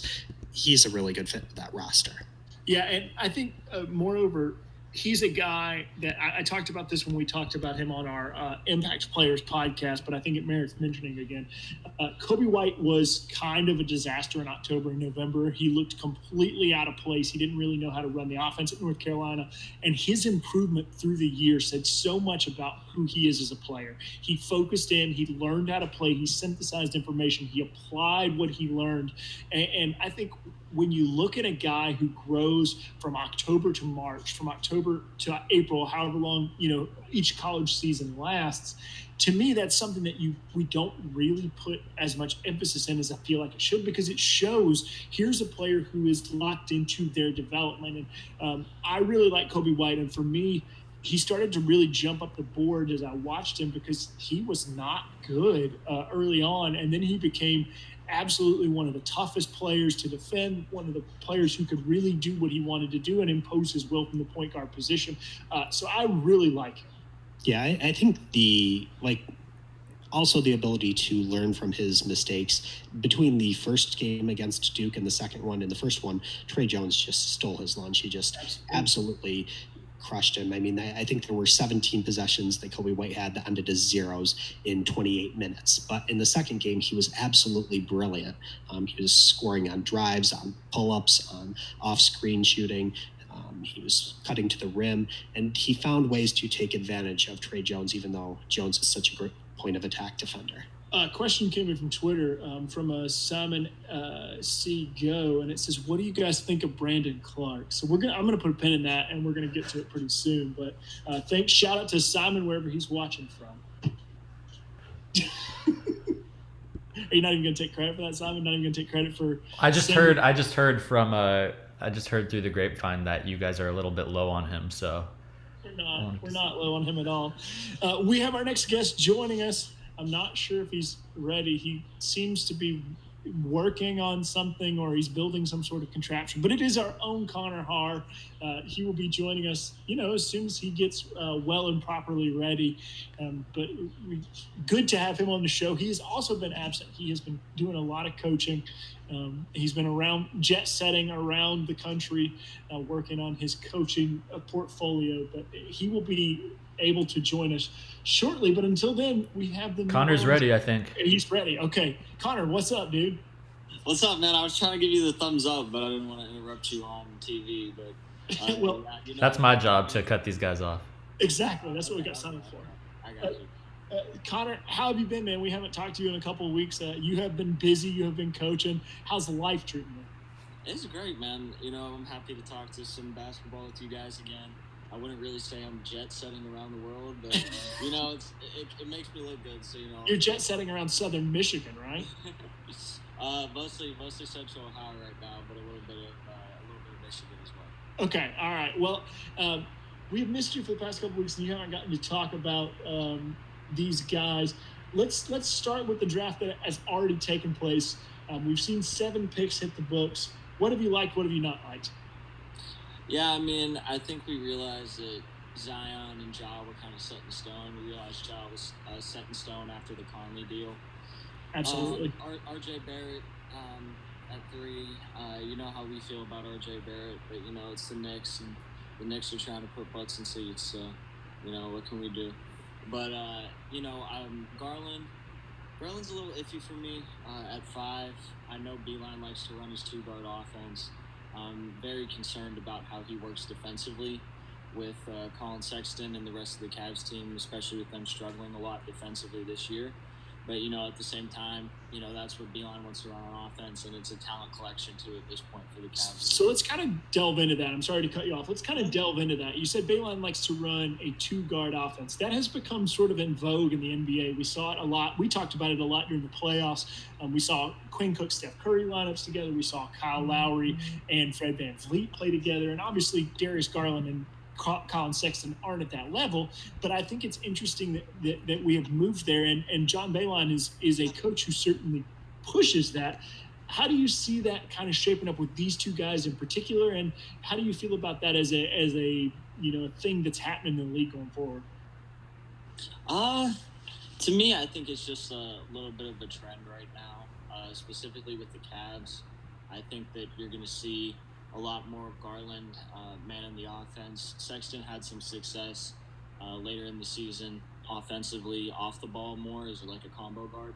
And I think you're going to kind of see Sexton sort of play that, Jordan Poole-esque role that you saw at Michigan as a guy that's going to, play off the ball a little bit, try to knock down shots from the outside, and have Garland really kind of facilitate the offense. But, like I said, I think that I talked for this for a brief second on Twitter today. I think, as we move forward in the league, we're shifting to, bigger ball handlers and more versatile, 6'5" to 6'9" lineups. So I think that that's a phase, and, it's going to fizzle out. And I think ultimately that's what we're shooting for within the next 5 to 10 years, is having, being able to run out a lineup of 4 to 5 guys that are 6'5" and to 6'10" that are just really switchable and can do a lot of different things.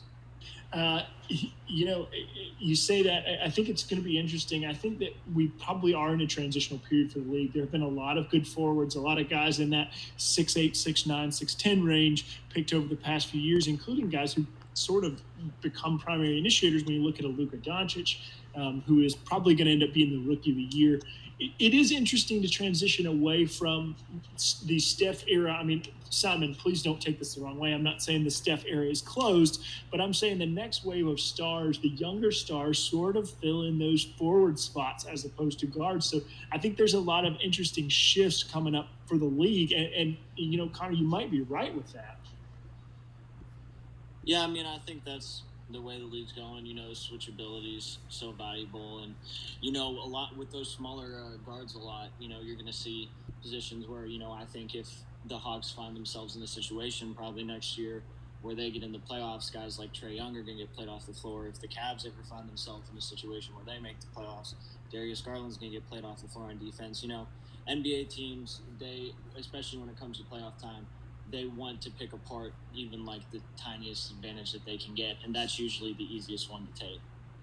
All right, give us a little bit of your breakdown of not best available. I don't want to do that, but like, who are some guys that you have really liked through this draft process who are going to go a little bit later? We talked to Spencer about Grant Williams, obviously, but who are some guys that you like in the 15-plus range in this draft?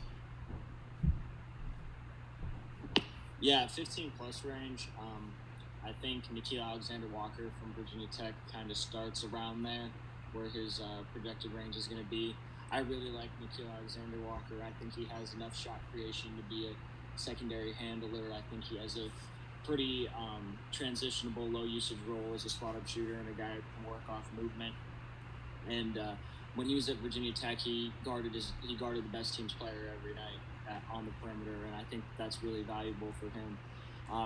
He was projected to be a lottery pick before last season started, or late first-round pick before last season started, and he really improved over the course of his freshman to sophomore year. And I think he needs to get a little bit stronger and he needs to work on his passing off the dribble a little bit in his decision making. But I think he's going to be a really solid NBA player. Another guy I like and that I'm really high on is Ty Jerome, of course. Pending the right situation for Jerome, I think that he was another guy that improved a lot from his junior to senior year. I think he became a lot more comfortable with the ball in his hands, and that was just the little bit of shot creation necessary that he needed to become a legitimate NBA prospect and a real off-ball threat at the next level. Very smart defender. I don't think he's super switchable with his length or anything, but he's going to be a guy that will be able to be hidden and can make an impact off the ball with his IQ and his positioning defensively. And then let's see who else we got in here.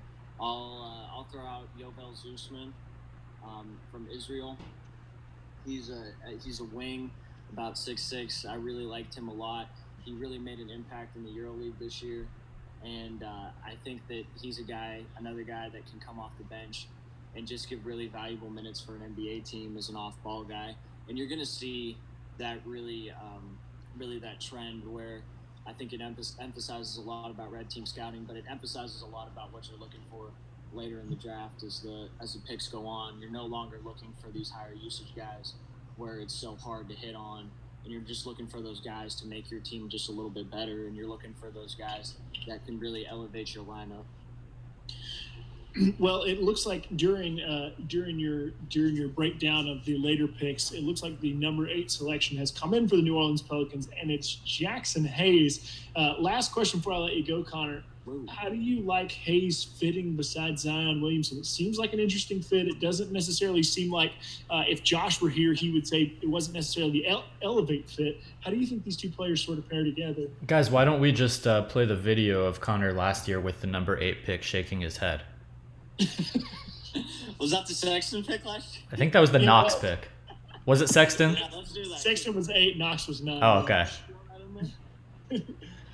Just imagine that it was played. But yeah, anyway, so Jackson Hayes, that's tough for me. I like Hayes. I think he's a switchable big and a rim runner, has a lot of potential, really good athlete, but is one of those guys that here has a clearly defined NBA role, which is something that you don't typically see with a lot of high upside guys. And I'm really concerned with how he fits into New Orleans, to be honest with you, because I think that was outside of being, a transition handler and being on offense. I think that Zion's main value, especially in his rookie season when he's still trying to get used to everything, was going to be as a rim runner. And I think that's some place where you could utilize him.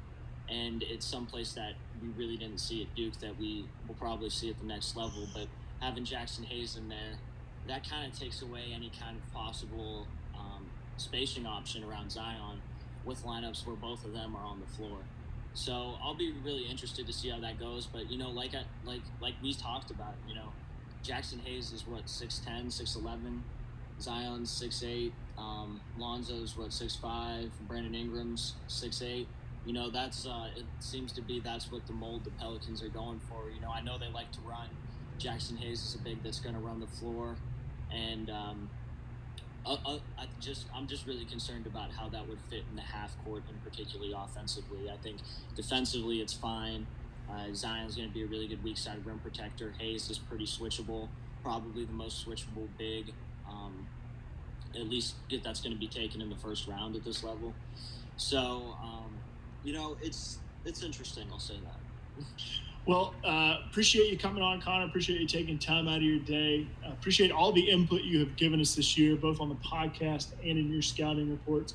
Are you doing anything exciting worth talking about, or should we just follow you on Twitter for your once-a-year tweets?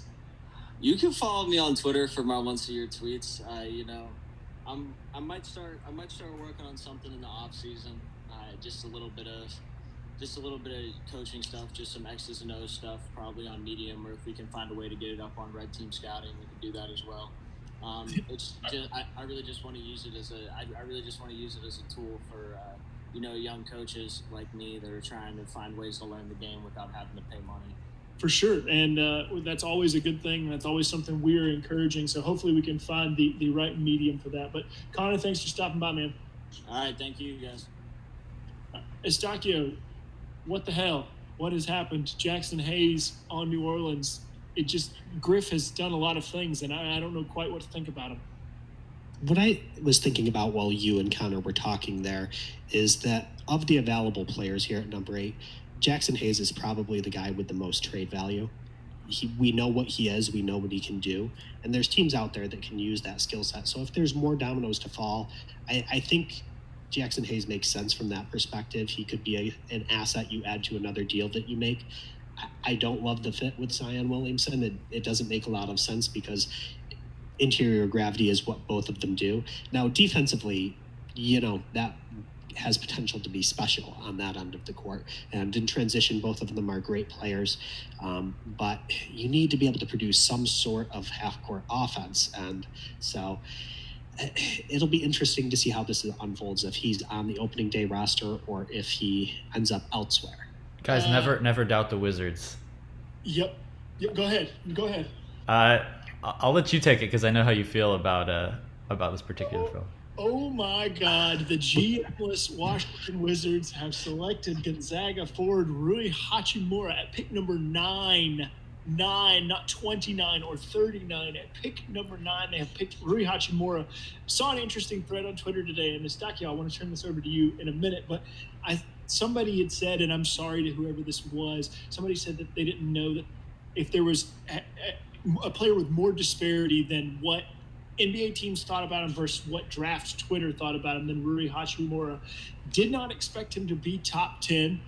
Definitely did not expect him to go before Brandon Clark, his teammate at Gonzaga. I thought maybe there was an argument that he wouldn't go before Zach Norvell, and here we are. So, Eustacchio, what? Yeah, I mean, to be fair, the mock drafts have had him high all year, so I don't think this is completely out of the blue, but 9 was even higher than they were projecting. And so, I mean, when they announced 6'8" forward from Gonzaga, you're hoping they're saying Brandon Clark next, not Rui Hachimura. So David Aldridge tweeted afterwards that the Wizards loved his shooting and think he can become a true stretch four. And while he did shoot efficiently in very, very few shots in the NCAA level, I believe his three-point attempt rate was under 10%. I don't know that he's really going to fill that role for them long term. He is a good scorer. He's a very skilled player. He was very effective at the college level, but his game is very post-centric and very ball dominant, very ball stopper. So, when John Wall gets healthy, that's going to be an interesting dynamic there. I do not love that fit, but, it's the Wizards, and so it doesn't completely surprise me. It also interesting domino here that now Cam Reddish, a guy that Atlanta was rumored to be targeting at number 8, will be available at number 10, and so their draft is looking like it's going to unfold as DeAndre Hunter and Cam Reddish, which I like that a lot for them. Yeah, and Woj and Shams both say he's going there, so. So there you go. Cam Reddish going number 10 to the Atlanta Hawks. I'll tell you this, Eustacchio, going back to Rui Hachimura for a second, there were 6 power forwards that I had on the board in front of them, and only one of them has been selected, and that was Zion Williamson. So I'm not sure what they saw. I mean, obviously you touched on all the things that are important about Rui Hachimura. He can score the ball. He can score. He's also a pretty good scorer. But naturally, I have my concerns about what he's going to be able to do, and I just don't know, man. I think there was a lot of talent. I think there was a lot of untapped potential at the number 9 spot with guys that we have talked about all night. But here we are, and Rui Hachimura. Now let's go on and let's talk about Cam Reddish and the Atlanta Hawks. You said you liked this pick. Yeah. Our friend Josh says Cam is a Claymore. So that's what he wanted to pass along to the broadcast. So where do you see this? So I think Cam Reddish has had a lot of fair criticism about his game over the course of the year. There are definite limitations to what he is, and he's definitely not the player that we thought he might be coming out of high school. At the same time, he did demonstrate some skills at the NCAA level. Namely, he showed the ability to make defensive impact plays and fit within a very good team defense. And he also showed the ability to have a very diverse three-point shot profile, being able to pull up, to hit shots off screens, or to catch and shoot. Now, he wasn't overly efficient from three-point range, but his three-point volume, which tends to be a very good indicator for three-point shooting at the next level, it was one of the highest three-point attempt rates we've seen in college basketball.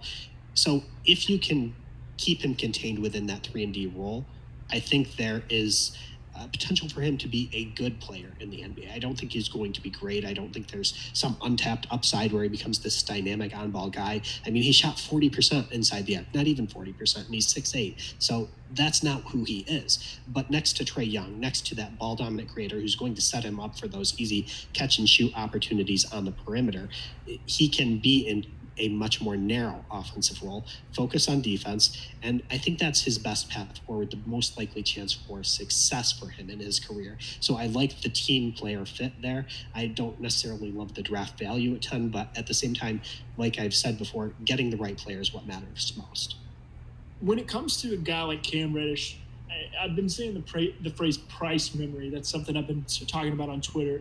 And when I say price memory, I mean this was a guy who was highly valued as he came out of high school, very highly rated. I think he was 3rd in the class behind RJ and Zion. I think that kind of stuck with him, and people saw a little bit more in his potential than maybe what he showed on the floor. I do have some real concerns. A lot of people love this pick. A lot of people are going to be very ecstatic the Atlanta Hawks got this guy because of this upside, he can be, we heard this comparison so many times, this Tracy McGrady, he can be this on-ball guy. Now, I didn't see any of that stuff. I just watched his film and I just didn't see any of that. But I think that there's going to be some excitement, and ultimately, I don't know. I'm pretty disappointed in that pick, particularly with who's still on the board. But like you said, there's good value in getting him at 10. I just felt like he could have gone so many different ways with that pick, though. Yeah, they definitely had different options there, but with the way that they want to play, with high three-point volume, Trae Young, Cam Reddish, Kevin Huerter, I mean, that's a really dynamic trio of perimeter shooters. And so I get the logic of it, but I agree that there were definitely other options there that were worth exploring. Yeah, well, it just remains to be seen. Whoa. The Phoenix Suns are selecting a player that we love, but we did not love him at 11 because we didn't think he would go that high, and that is Cameron Johnson, the guard out of North Carolina. Wow, did not see that one coming. Yeah, that's a real surprise, but, I love Cam Johnson. As do I.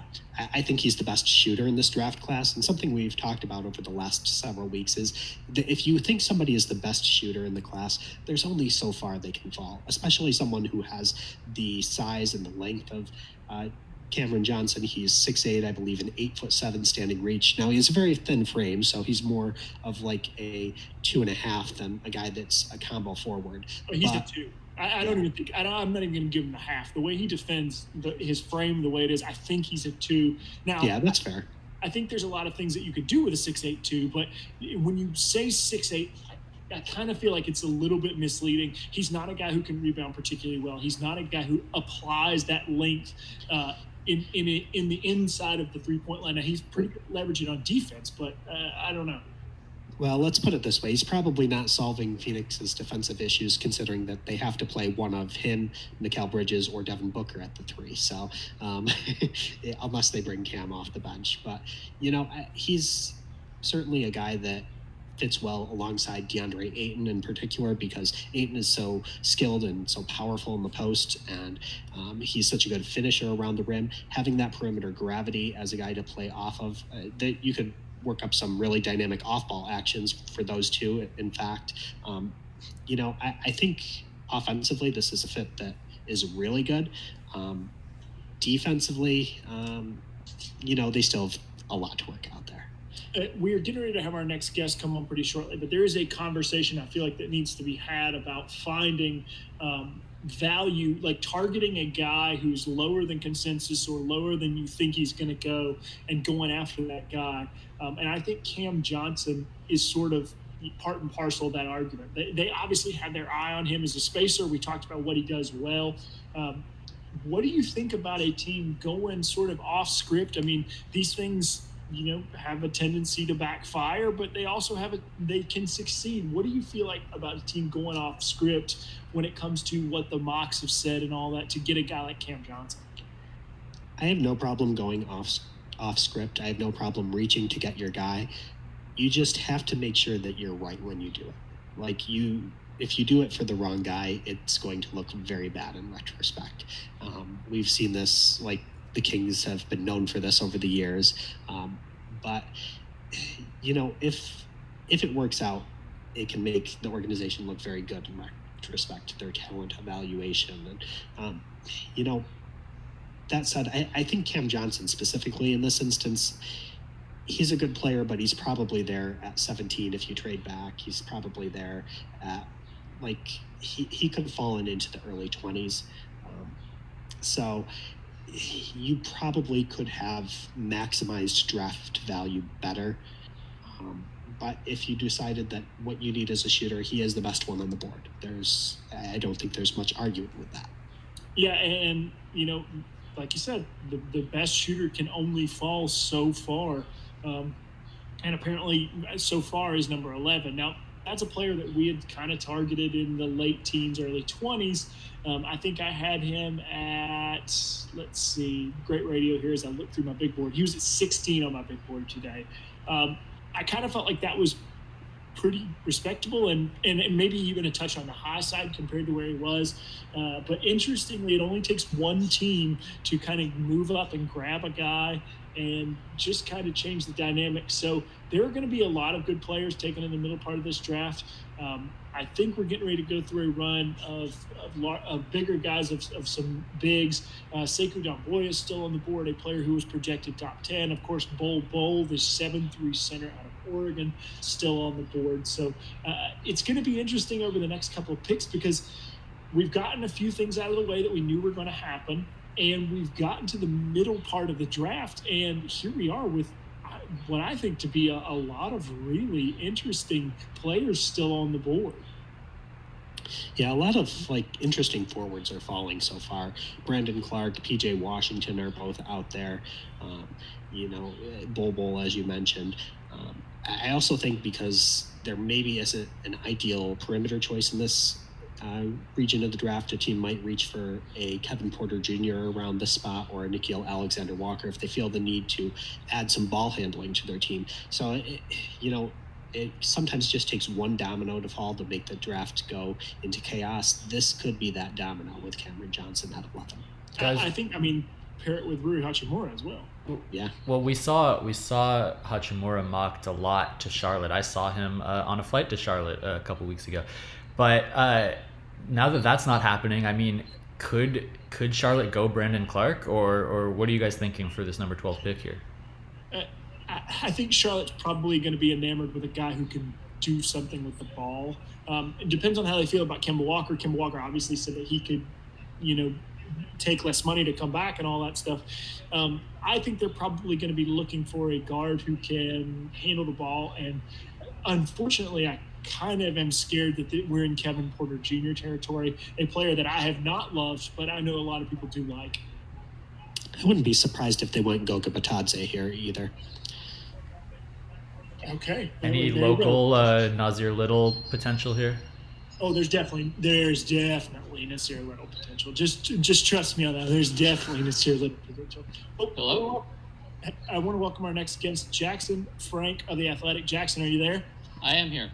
Well, welcome to the broadcast, man. Thanks for coming on. Thanks for taking time out of your day. How are you today? It's been a fun last few hours. A lot's going on. It's been fun. I'm doing pretty well because of that. Yeah, it has been very interesting.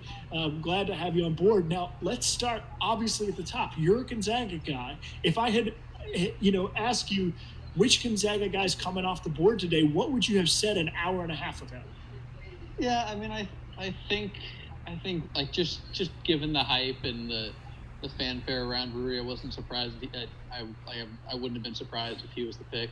If you asked me an hour ago, but I think it was pretty much a toss-up. But the NBA kind of loves those physical tools, upsides guy, and that's what they viewed Rui as. So made sense. Let me reframe it then. Who would you have taken higher? Yeah, there was a 26 spot gap in rankings for me. I had Clark third on my final board and Rui 28th or 29th. So obviously I would have taken Clark there. What else has surprised you, Jackson? You have watched this draft unfold. Has there been any other big surprises? Cam Johnson at 11 is really, really surprising. It seemed like his kind of top range was maybe 18, 19 around there somewhere. To a team that needed shooting, not 11. Yeah.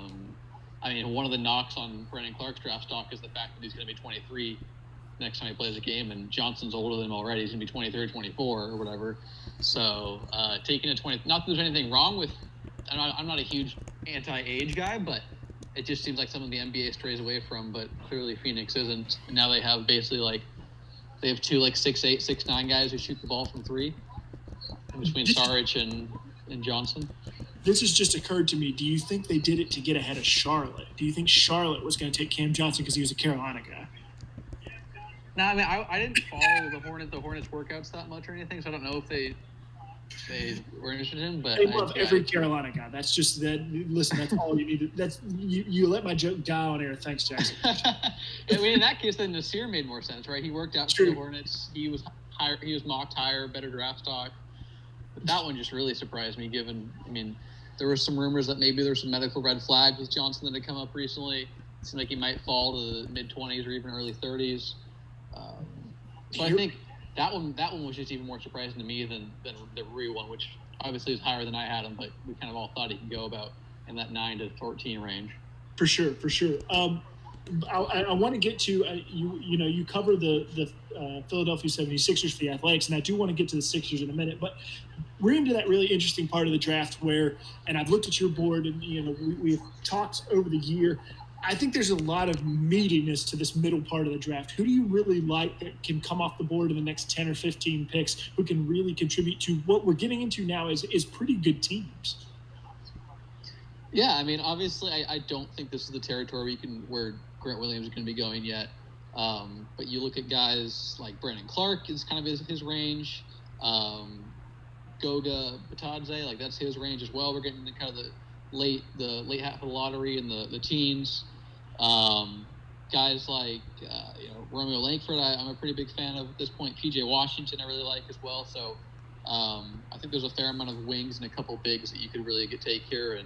And at this point, you're not looking for a guy who's going to be your franchise pillar. So it's just a guy who can fill a lot of needs. And I think Clark, Washington, Langford, even Goga to an extent, or not. I mean, obviously Goga kind of fill a lot of different needs. So definitely some intriguing guys here on the board that I'm generally a fan of. Speaking of filling needs, obviously, the Sixers a 4 bounce shot away from who knows how far they could have gone earlier this season. They have some needs they need to address. They have pick number 24. They're not going to be able to address all of the needs with this pick, but where do you kind of see them going in this draft? And then, moreover, where do you kind of see them going this summer? Yeah, I mean, I think they're probably either going to go with wing defense or shooting. Three of the most common guys that either Sixers fans usually want were Cam Johnson, Matisse Thybulle, and Ty Jerome. Obviously, Cam Johnson's off the board.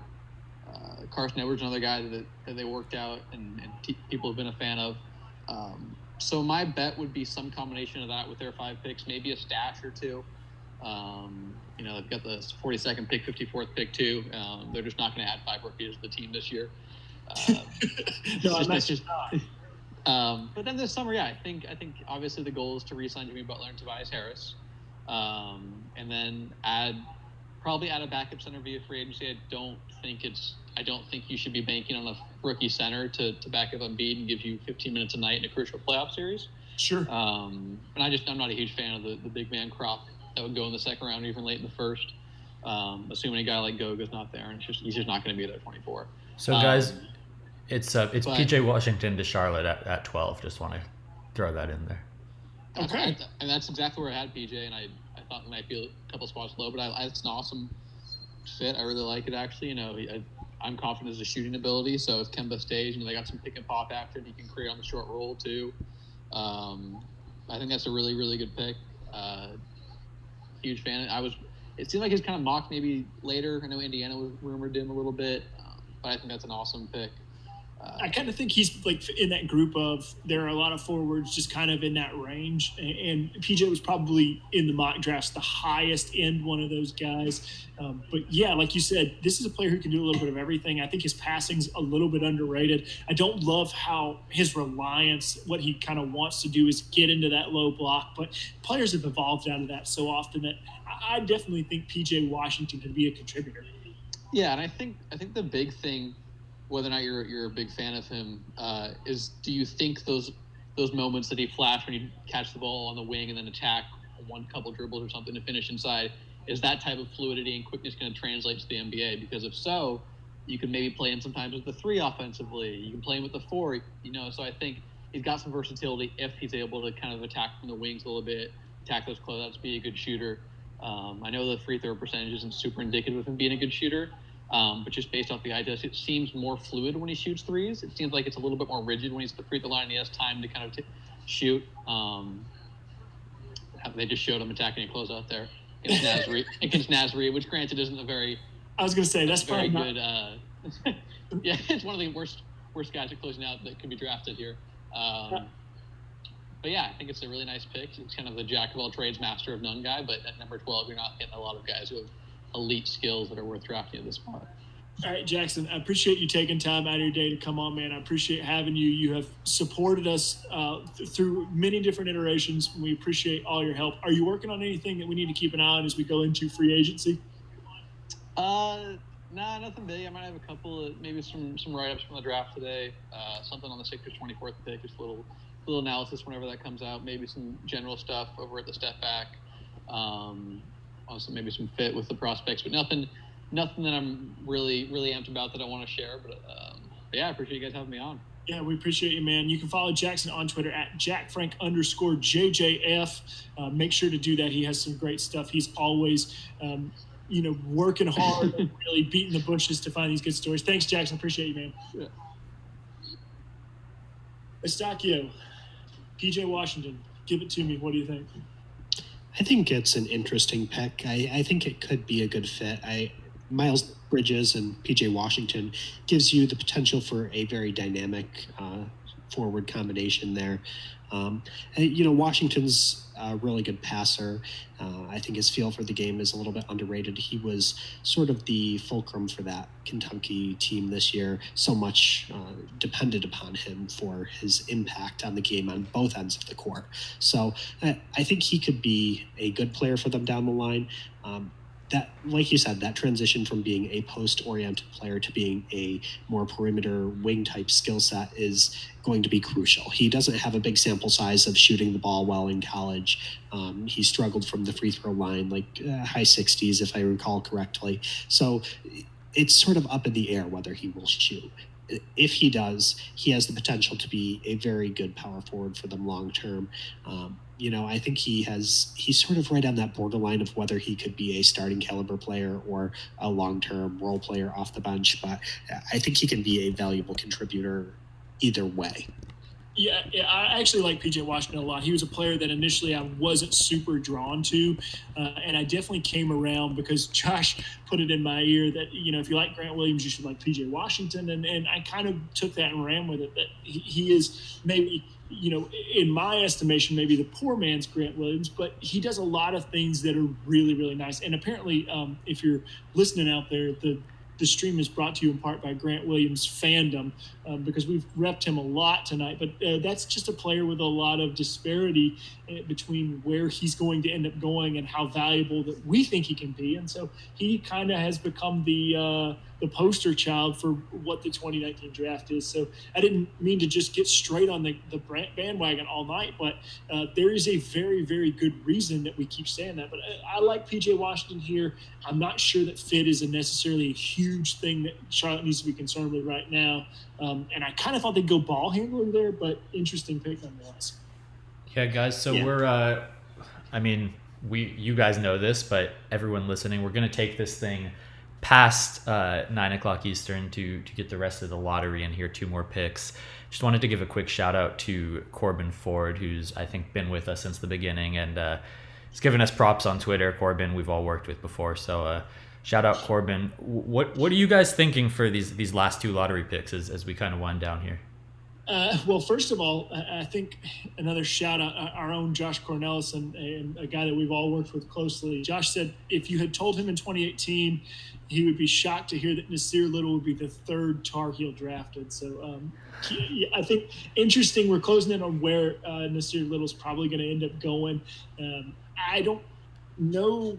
I don't know that I love him even this early in the draft, but I do know that there are teams that are going to recognize a lot of untapped potential. So I think that's a name that merits watching over the next couple of picks. Yeah, I agree that he is pretty likely to go off the board in the near future. Sekou Doumbouya is another guy that a lot of teams think has untapped upside that they could mold into something. So he's a guy that could go off the board here. Miami could pick Tyler Hero. That just happened. So that is interesting. Hero is a really good shooter. Has the ability to spot up. He can take 1-2 dribbles and pull up inside the arc.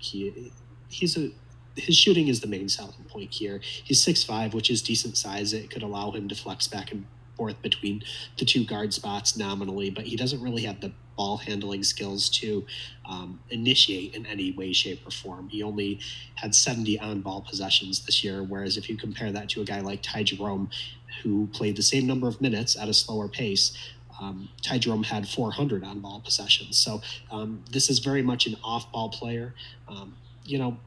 I can see why Miami would want a spacer here. That does make sense. Maybe they were focused on Cam Johnson for the surprise we had earlier, and that I would have liked that pick for them here. But, Hero is a more limited and just a smaller player, a player that is going to play a position where ball handling is expected, and he's just not going to provide much of it, in my opinion. But yeah. Two things I want to touch on. One of them, I just want to go back really quickly to PJ Washington and talk about the success of the pre-draft process. This is something in our Twitter threads I touched on. PJ Washington declared last year he went and he sort of felt out what the market would be for his talents and decided he would go back to Kentucky, but he took back with him the advice that he needed to expand his game behind the three-point arc. And he shot 42% this year from behind the arc, definitely showed marked improvement. I think he shot 26% as a freshman. He showed his ability to take higher end shots, to find better shots, and, of course, to knock them down. So I think when you PJ Washington, I talked about earlier with Kobe White, that learning process. I think that that's a very encouraging sign for Washington, is that he's willing to take criticism to his game, he's willing to adjust it, and he's willing to, improve upon that. And the other thing I want to talk about, and this is a really big deal, there are going to be some great players who are going to come off the board in the next 20 picks. We have talked about Grant Williams. We have talked about Brandon Clark. I have been very high on Chuba Okeke. There are, Nikhil Alexander-Walker, Gogo Batadze. There are Ty Jerome, other players who are just going to contribute to good teams, and they're going to end up as dependent talent on good teams. So I think that merits watching over the next 20, 25 picks. Yeah. What's interesting to me, too, is Nasir Little is not a guy I was high on throughout the year, but I do think that there is potential for him to become something in a situation that uses him better. And now we're getting to a range where it's not necessarily a low-level team that's going to expect a lot of him out of the gate. So I think maybe we could see a better chance of him developing into the player we once thought he could be with a good team in the late teens here. I'll be interested to see how far Jonte Porter falls with the injury. That's another player who has a potential to be a special player, really, from his freshman season, but had those 2 ACL injuries. And I'll be interested to see how much teams weight that risk, the risk with Chuma Okeke. But there's a lot of potential impact players here for good teams. And, I think we may, like Mark Stein said earlier, there's going to be a lot of movement in the second half of the first round. There's probably going to be several trades upcoming, so it'll be interesting to see how the rest of the night unfolds. Question came from Josh Cornelis. Before that question, guys, Boston, according to Shams, is going Romeo Langford at 14. Rapid reaction, Alex. What? Why? Why? I don't. Oh my God. Okay. All right. Now I'm upset that I apologize for how I made you feel when they took Darius Garland. Boy, I don't like that at all. I had Romeo Langford at 31 on my board. Okay.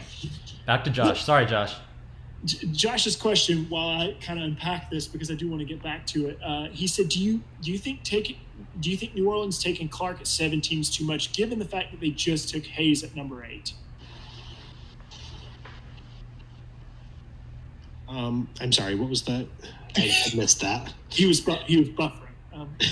Do you think New Orleans taking Clark at 17 is too much, given the fact that they took Hayes? Okay, yeah, okay. If you're going to go all in on defense and transition, then I don't mind layering that there. Clark is a better bet to shoot eventually than Hayes is, because there's not really any chance of that with Hayes. But, if that's going to be their identity moving forward, to be this just unreal defensive team, I say lean into it. It's definitely a route that can prove successful. We've seen the Pistons in 2004 built this defensive identity that enabled them to stop what was a historic team at the time, the Los Angeles Lakers with Shaq and Kobe. So that's a model that can work. We haven't seen it recently in the modern era. Teams have been more offensively focused, but this may be a market inefficiency, just building a dominant defense and working to get those easy buckets in transition by creating turnovers, creating stops, off live rebounds, grab-and-go situations. So, Clark is just such a unique talent. I wouldn't hesitate to grab him at 17 if he's on the board, because you can always figure out the details later too. These are assets. They can be moved. Rosters can be adjusted. But if you don't have the baseline talent, the baseline skills, you don't have a lot to work with. So it's still an option, although it's not necessarily as good of a fit as it was before the Hayes pick. Oh my God. Okay. I got to do this Romeo Langford thing. While the rest of the league apparently is focused on space and pace and finding players who can open up avenues for other players, the Celtics have, for whatever reason, decided they're going to go the opposite way, and they take a player who does not space the floor. Langford is a great cutter. He's good at finishing traffic. He's good around the rim, but he is a 6'6" player who kind of plays like I don't know. He's anachronistic in that he doesn't really have any ability to space the floor or jump shooter. And on top of it, he's not a great ball handler or passer. So I'm not really sure. I mean, this was not a player I was very high on in general. And now, I guess I've been outed as a Celtics fan for the first time. But boy, let me ask you this. Jaylen Brown has come a long way with his jump shot since they drafted him out of Cal. Do you think it's possible that Langford could see a similar bump as he gets a few years under his belt in the NBA? I mean, maybe.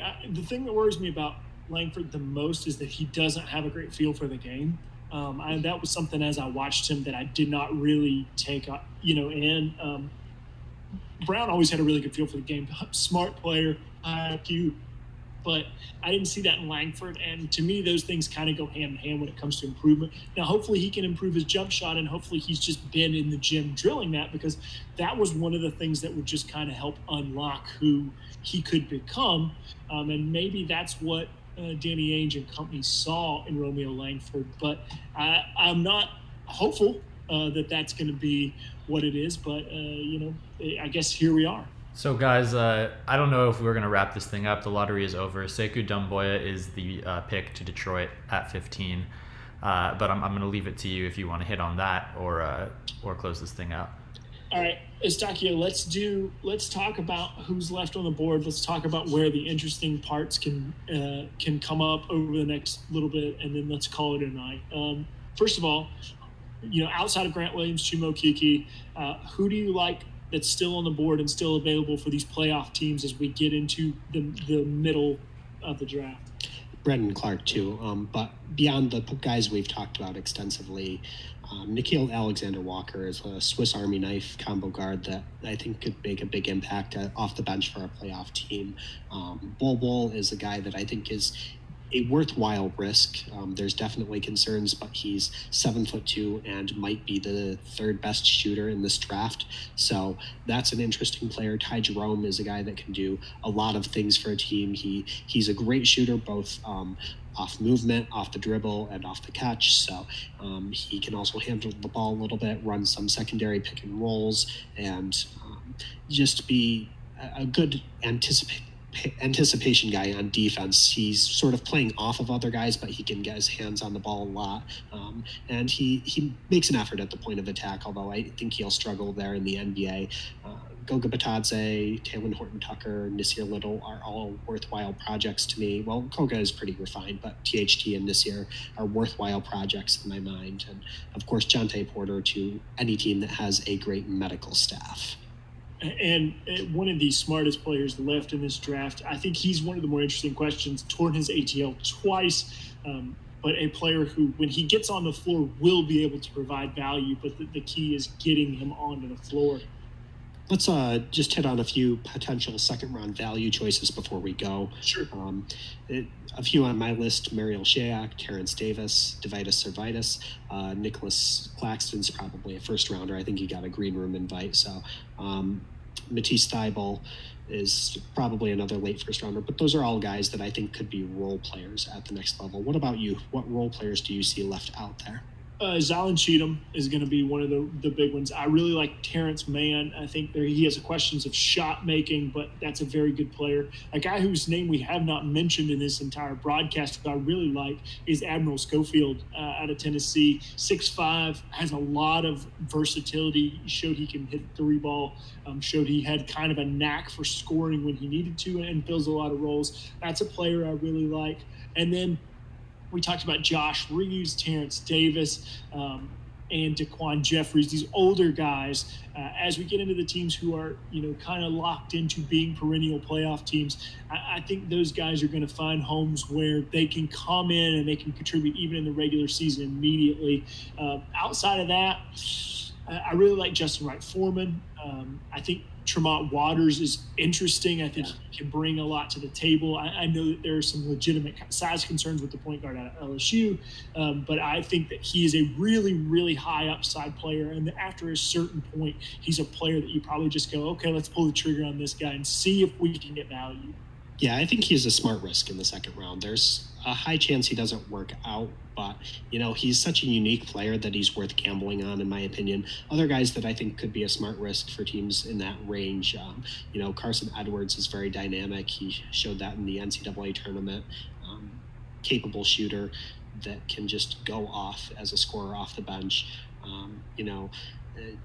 Josh Reeves, maybe Justin Robinson as a backup point guard option. So I think there's a lot of guard and wing players in the second round that teams could take a shot on, and they have a decent chance of panning out. Should be interesting from here on out. Eustacchio, it's been a pleasure. Just the whole run. We've kind of built this thing from the ground up, started this year. Obviously going to be a lot of improvement going into the off season.